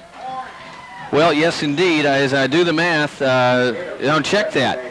1279 is what Hughes has this season. He needs 1295 to become the all-time leading passer in a single season at Paris. So history being made perhaps on both sides of the ball. Hughes back to pass in the shotgun. Pressure comes. He steps up and eludes it. Vinny Rhodes can't get him. Hughes 30, 25, 20, 15, running outside and out of bounds at the 17-yard line. It's a first down for the Wildcats. They continue to hang around and pester the Yellow Jackets. 1:16 to go in the third. It's been Denison all over the Wildcats offensively. Unfortunately, the Jacket D has been unable to hold the Wildcats. They're going to mark the ball at the 14-yard line, so give that an 18-yard run by Hughes as he scampers right through the middle. Vinny Rhodes was right there, but he kind of got turned around. Hughes is a good athlete back there. He makes some nice moves. He's very calm. I think he does everything you could ask a quarterback to do back there. Yeah, he really does. He needs 16 yards to break the school record for most yards by a quarterback in a season. He won't get it on this drive unless they're backed up. This is going to be play action. Hughes back to pass. He's going to throw it over the middle. It's caught inside the 5. The tight end rumbles to the 1. That's Sam Marone, and it'll be first and goal from the 2-yard line. This is what you got to avoid if you're the Denison Yellow Jackets. With 1:07 left to go in the third, keep them out of this football game. They are not at this point. If they score here, it's 47-32, and that's not a lot of points ahead. So you got to figure out somehow how to stop this Paris Wildcat attack. Well, it's not. It's just a 15-point lead, and one of the things that Denison wanted to do in the second half, put it away, get the starters out, and they're not able to do that yet. Handoff, Henderson bangs at the 3-yard line, and he can't go forward. What a collision, Vinny Rhodes and Means and company. And Corey Robertson. Robertson, the guy who really made the initial pop right at the line of scrimmage. Call it no gain down at the 2-yard line. It's almost like the Denison defensive coaches have said, if you're going to stay with us, if you're going to have a chance to beat us, it's going to have to be through the air. Because the Jackets have shut them down on the ground. They have not been able to do anything on the ground offensively unless it's a quarterback scramble of some sort. Henderson credited with 1 yard, second and goal from the 2. This will be an I formation. Southworth and Henderson, a tight look to the right. One man, he'll go in motion from right to left. Now he'll go back the other way. This is Hughes, play action, rolling right. He's going to come back the other way, wide open. It's going to be overthrown, incomplete. It was a touchdown pass to Sam Marone, and Hughes is beside himself because Marone was all by himself. Really the only mistake Hughes has made all night long. Marone, the tight end, flew out on the backside all by himself. The play was designed for everybody to flow to the right side of the offense, and everybody did except Marone, who went out to the backside of the end zone in the very left corner, and Marone and Hughes just missed him. He was wide open. This will be the final play of the third quarter. 3 seconds to go. Third and goal from the 2. The Jacket faithful come to their feet. The Wildcat faithful to theirs. Hughes, quarterback sneak to the goal line, and I believe he's in. Or they're going to say he's just short. It's going to be fourth and goal from the 1. As we go to Jacket quarter, Denison leads 47-25. Fourth and goal from the 1 foot line coming up, I believe. We'll hold and make sure, and that is going to be the spot. Fourth and goal from the 1. We're back after this timeout. This is going to be very big. Fourth and goal from the 1 foot line, if you will. Imagine 47-25, Denison on top, but Paris is knocking on the door and trying to get a trick or treat here. Southworth and Henderson in the backfield. Fourth and goal from the 1 foot line. Hand off to the fullback Southworth. Hughes signals touchdown. No indication by the official yet. They have not signaled a touchdown yet. Paris is signaling touchdown. The officials walking to the pile. There is a big meeting at the 1 foot line. No word yet. No word yet. No word yet. Still waiting. Trick or treat, Lynn. And touchdown. Finally. No. Now they're waving off the touchdown signal. They stopped the clock at 11:29. And now they're going to discuss it. How can you discuss it? Is that the last month or the last 30 days? Don't do this to us, Jason. He had to do that. You know, in the year 2000, Denison had the ball on the 1 yard line. In Wichita Falls. Voodoo Palace. In Voodoo Palace, and Ronnie Ford took it to the house, 99 yards, the school record.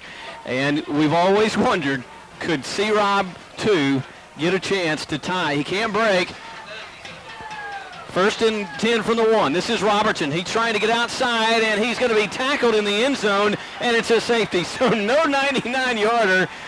And, boy, the spookery continues, and the Jackets will have to kick the football to the Wildcats.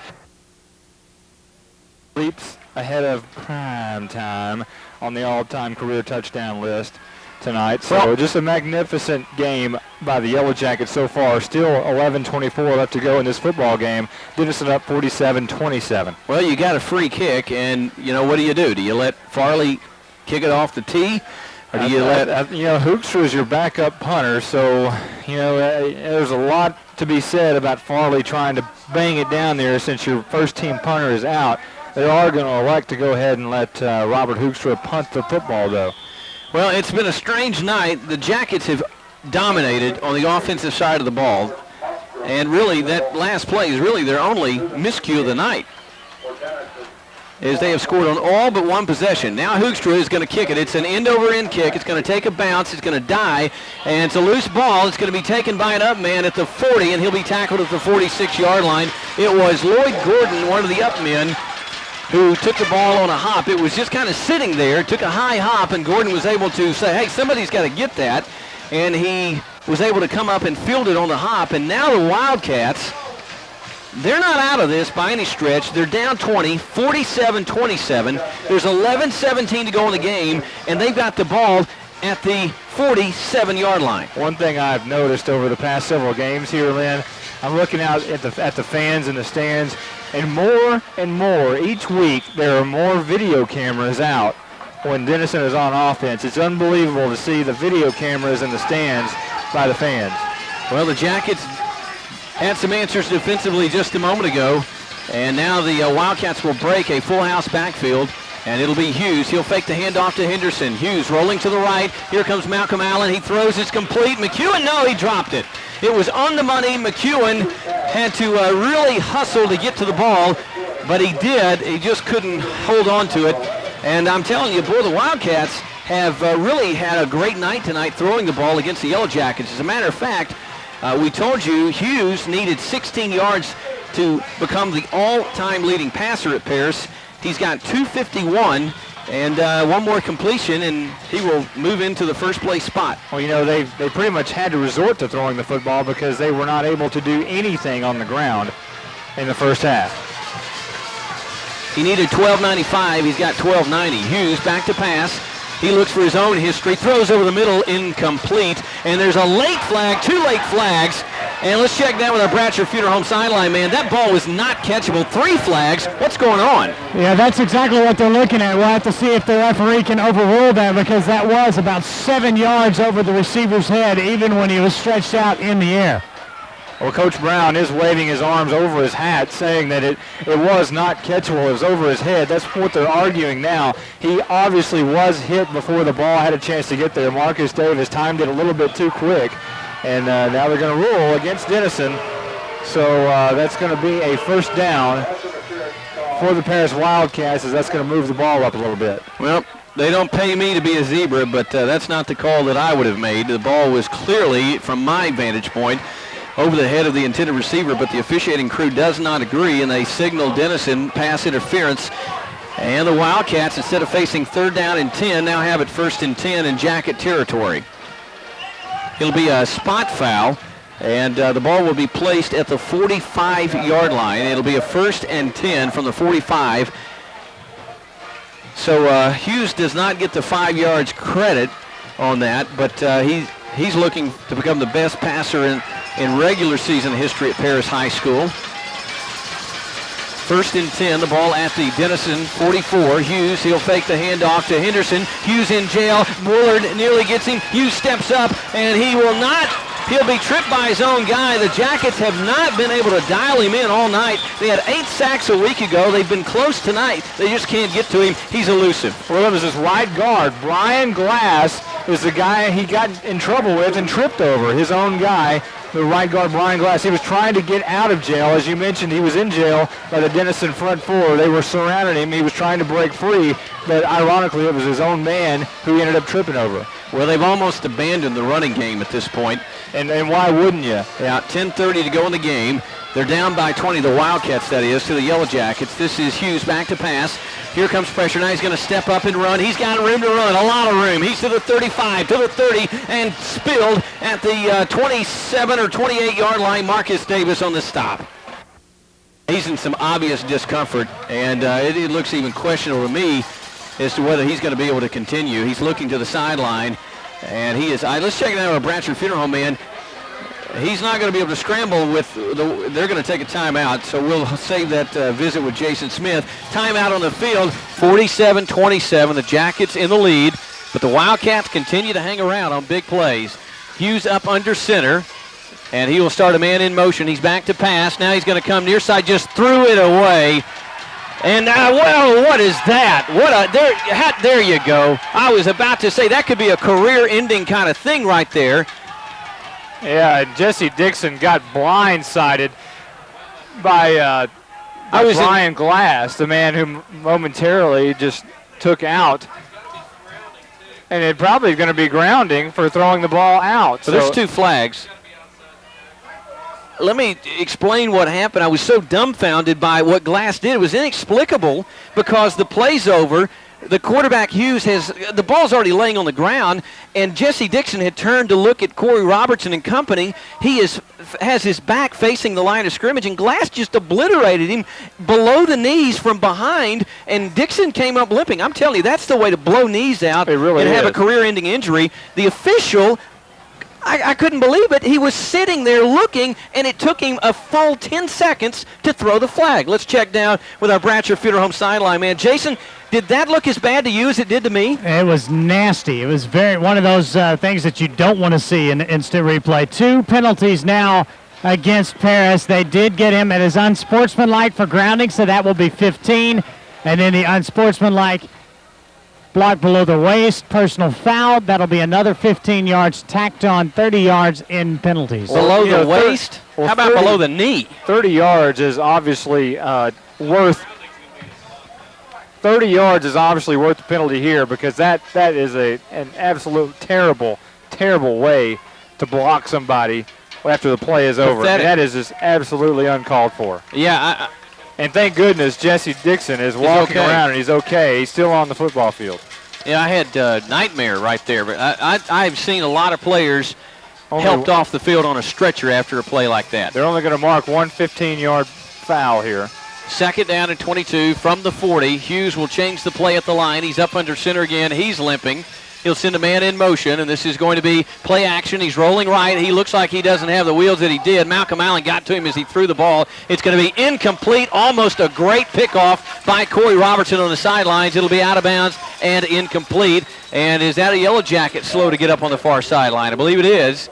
Well, Nathan Farley, but he does get up and he looks to be okay. Well, Robertson was right there as the ball got there. They both went for the ball at the same time. Robertson knocked it away. Like you said, could have been picked off, but a nice play there by Robertson. It's going to be third down from the 39-yard line in Denison Yellow Jacket territory. Paris has the ball and a 20-point deficit to the Jackets, 47-27. Denison on top, 9:42 left to go in this football game. Well, another chance for a third down conversion. The Wildcats haven't done very well tonight. Jackets showing blitz. Hughes in the shotgun. 3 out of 7 third down conversions. Hughes throws it downfield. It's going to be picked off. This is 8A. He's at the 5. Looks for blocks to the 10. 8A 15, 20. He's got a lane to the 30. 8A to the 33-yard line, and he's driven out of bounds there. The second pick of the night for the Yellow Jackets. Farley got the first, 8A the second, and there's another big defensive play. I'm really not sure where Hughes was throwing the football because A-Day and another defensive back for the Yellow Jackets was right there.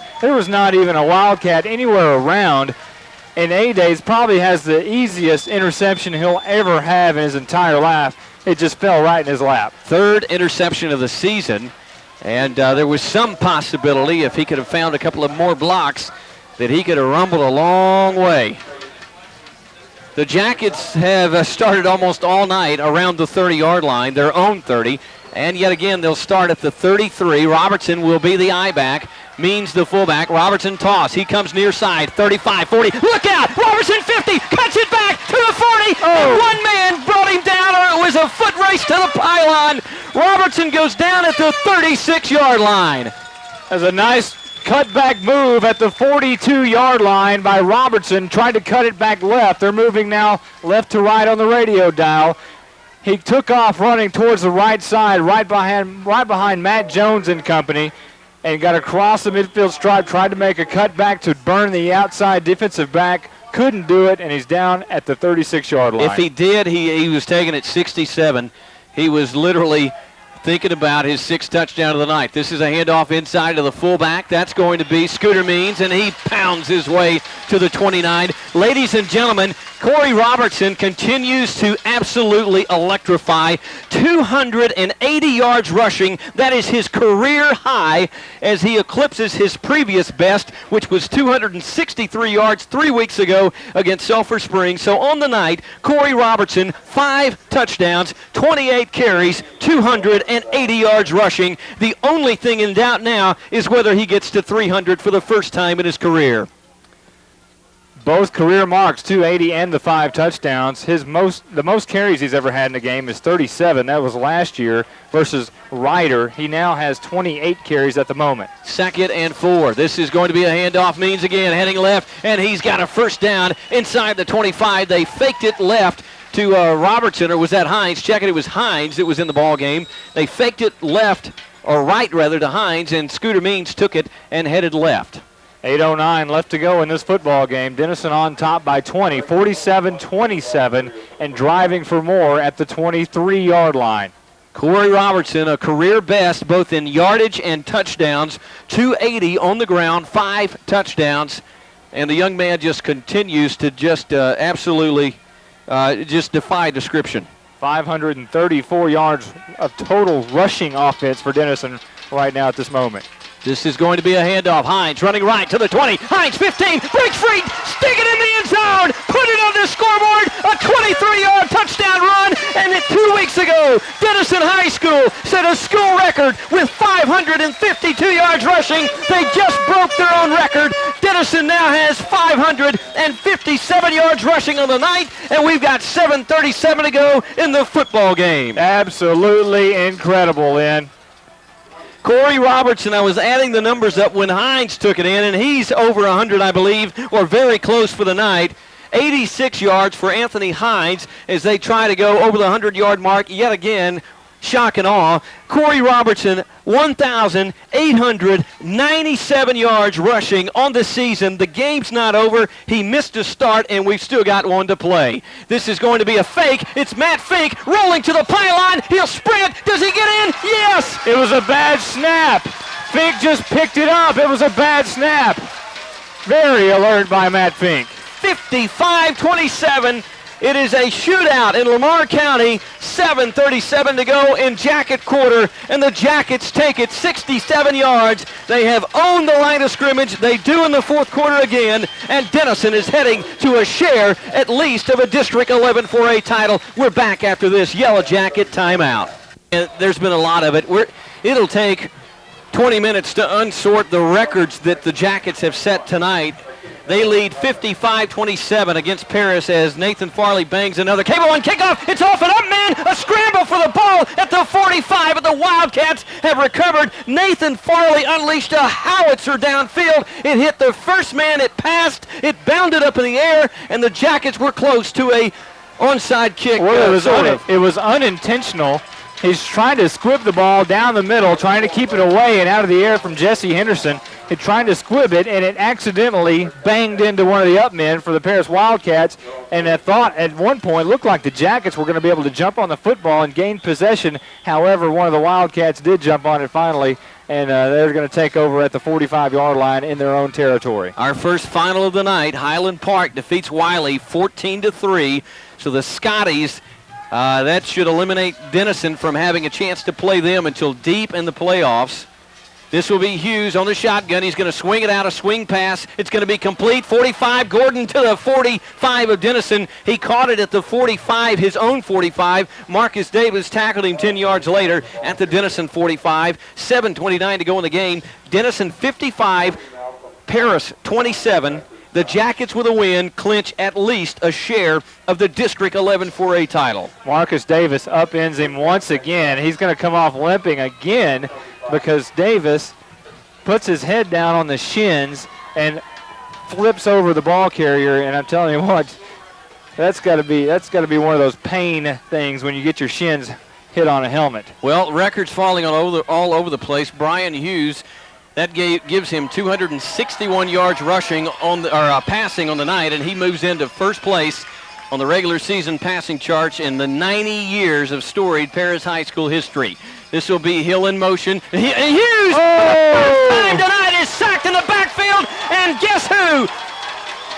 I believe Super Mario! No, that's Bryce Woolard.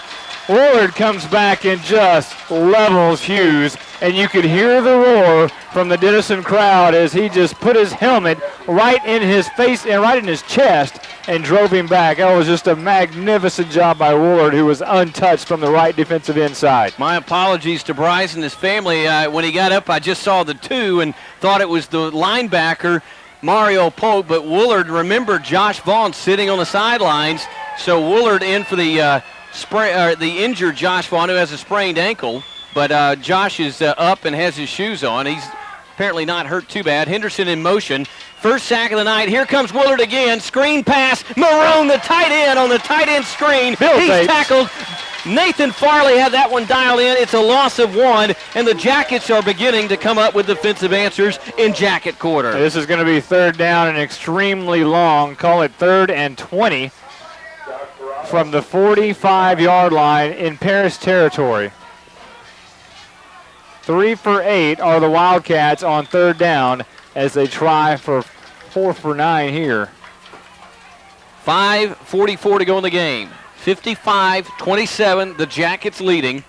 It has been Denison in a rout, but the Jackets have let the Wildcats make just enough big plays and trick plays that they're still hanging around. 5:27 to go in the game. The Wildcats call a timeout. We'll join them. Denison, 5:27 away from a share of a district title. We're back after this 60-second timeout. We are back at Noyes Stadium in Paris, Texas. Denison, 55. The Paris Wildcats, 27. A share of the district title up for grabs for the Jackets if they can hang on, and you would think they could at this margin with this amount of time left in the game. Our second final of the night, Sulphur Springs 21. Believe it or not, McKinney North nothing. Wow. Shut out. That's hard to believe. Hughes, third down and long, back to pass. He'll step up, throws, it's complete, but immediately there is Rufus Hill caught it. The Jackets are there to tackle him.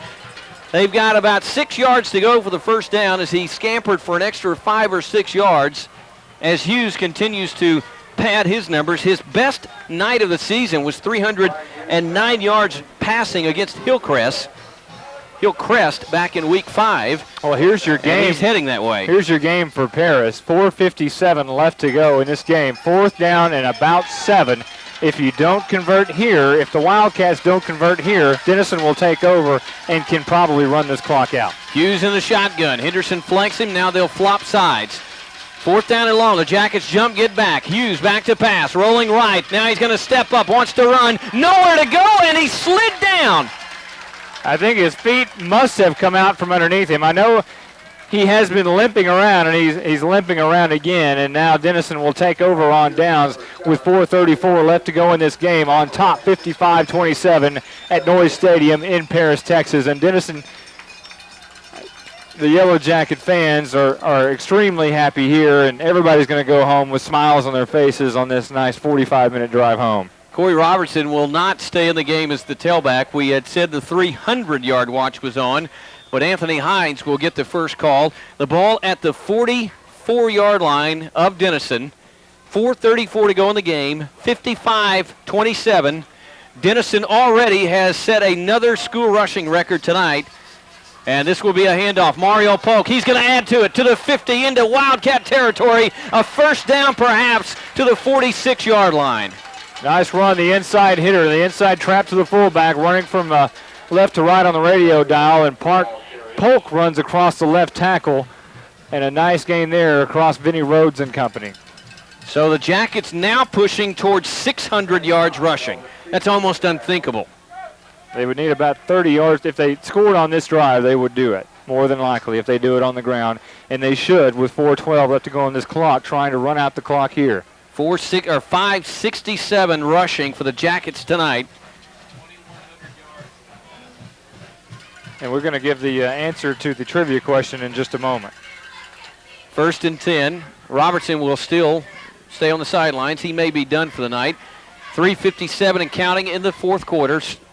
Short eye look of Polk and Hines. This is going to be Polk coming near side, and the Jackets are trying to grind the clock now. You can almost see that as Polk will rumble for 2 or 3 yards.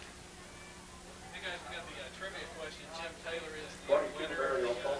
Last time that the Jackets defeated Denison in a football game, 1995. Second down, 7. Here tonight with 3.5 minutes to go.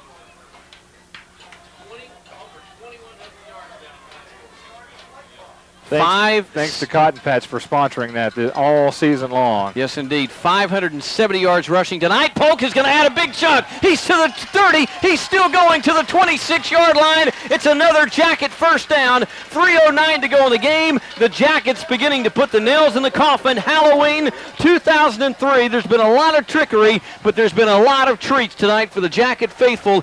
It's been the C-Rob 2 show, 280 yards and 5 touchdowns. And a whole lot of others have contributed as well. Speaking of contributors, we want to thank Germain Designs, being one. They're celebrating 10 years in business this season, and we want to thank them for providing our uniforms as they do every year. They have for the past 5 seasons. 13 yards away from 600 yards rushing. And it's going to be Hines. He's running right. He may have a chance to set the 600-yard mark. 15, cuts it inside, 10-5. You've got a 600-yard rushing night by the Denison Yellow Jackets. It's 1st and goal from the 3-yard line. And you're going to mark him right at the 3.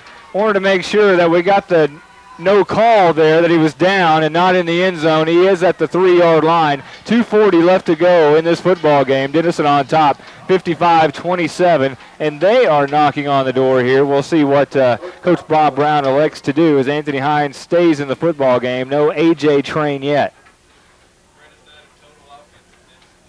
It is not only the greatest rushing night in DHS history, it's the greatest offensive night, and Anthony Hines puts the exclamation point on it. 2:17 to go. Stick it in the end zone. Put it on the scoreboard from 3 yards out. Anthony Hines has touchdown number 3, and the Denison Yellow Jackets have done what is almost unthinkable. They have rushed for 600-plus yards, and we've still got 2:17 to go in the game. That's going to be the shortest drive of the night, only going 56 yards. The Yellow Jackets place kicker Nathan Farley has got to be a tired young man. So for the second time in 2 weeks, Denison exceeds the 60-point mark. Grimes to snap, Fink to hold. The snap is down. The kick is partially blocked, and it's good. It was partially blocked, but had enough forward motion that it spun through the uprights. And the lead is 62-27, 2:17 to go in the game. We're back after this Denison Yellow Jacket timeout. Man, what an unbelievable night. We welcome Denison fans back on Halloween 2003. We welcome Sherman fans who might be tuning in. They've already completed their task to set up the 90th Battle of the Axe on the Sherman end of things. 35-28 as Sherman defeats Greenville to stay alive in the playoff hunt. Congratulations to Drew Young and his staff. And, man, what a shootout we'll have next week.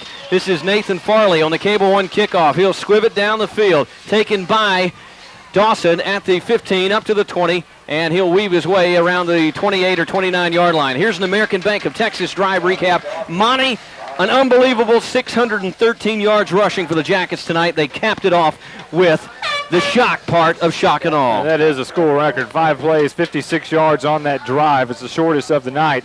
3-yard touchdown by Anthony Hines, his third of the night. Denison now leads 62-27 with 2:10 left to go. And for the 10th time in school history, the Denison Yellow Jackets have scored 62 or more. Of course, last week they got their highest point output of the season, 64, and that 64-35 win over McKinney North.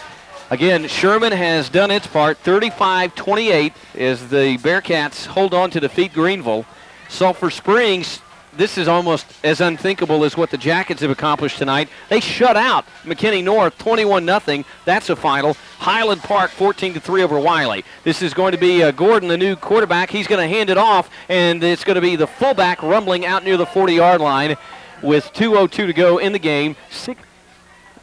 1:53 and counting. The Jackets can begin to celebrate at least a share of a district title in less than 2 minutes. This is going to be a new tailback in the ball game, and that will be Giz Hill, I believe, or Dawson. Check that. It's Dawson, and he gets short yardage as the Wildcats are resigned to their fate. The Jackets will improve to 8-1 on the year, 4-0 in district play, and Denison will defeat Paris, one of the preseason favorites to win the district.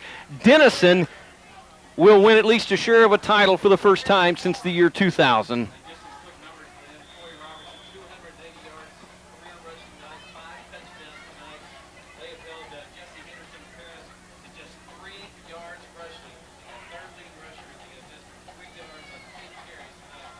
Wow. And if you think that it's all Corey Robertson, think again.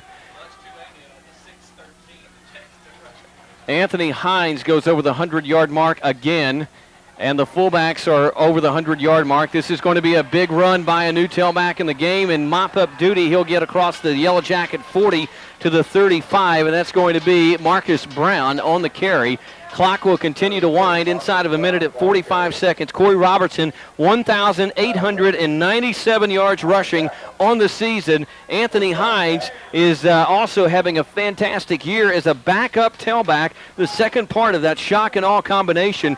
He finishes with 112 yards tonight. He's got 785 yards rushing himself as the backup. You know, I think our MVPs of this game is, we'll get back to that in a moment. Well, I've made my decision. Interception number 3, and that's going to be Marcus Davis. He gets his first pick of the night, the third interception of the evening for the Yellow Jacket defensive unit. And here's my vote, Monte. I'm going to vote Lanny Pettit, the offensive line coach, and the big boys up front, the entire offensive line. They got it done once again. I would vote the entire offensive line. Jason Smith's probably not going to have a chance to talk to all of them, so why not the seniors, Vincent Rhodes and Gary Wetz? Those two would be great to listen to and see how they are handling it, being these top dogs and the big uglies on the offensive line. You might want to corral Lanny Pettit as well, the offensive line coach.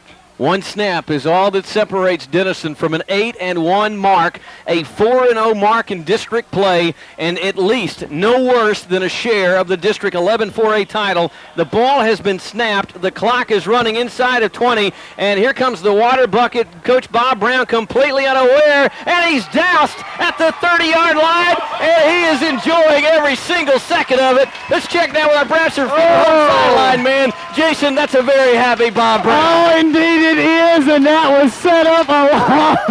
He gets a hug from Nathan. Oh, wow. That's the ball game. The clock has run to triple zeros. Denison in a historic night. A school record 613 yards rushing. A school record of total offense. Denison wins going away 62-27. The 90th Battle of the Axe remains at Munson Stadium 1 week from tonight. An outright champion.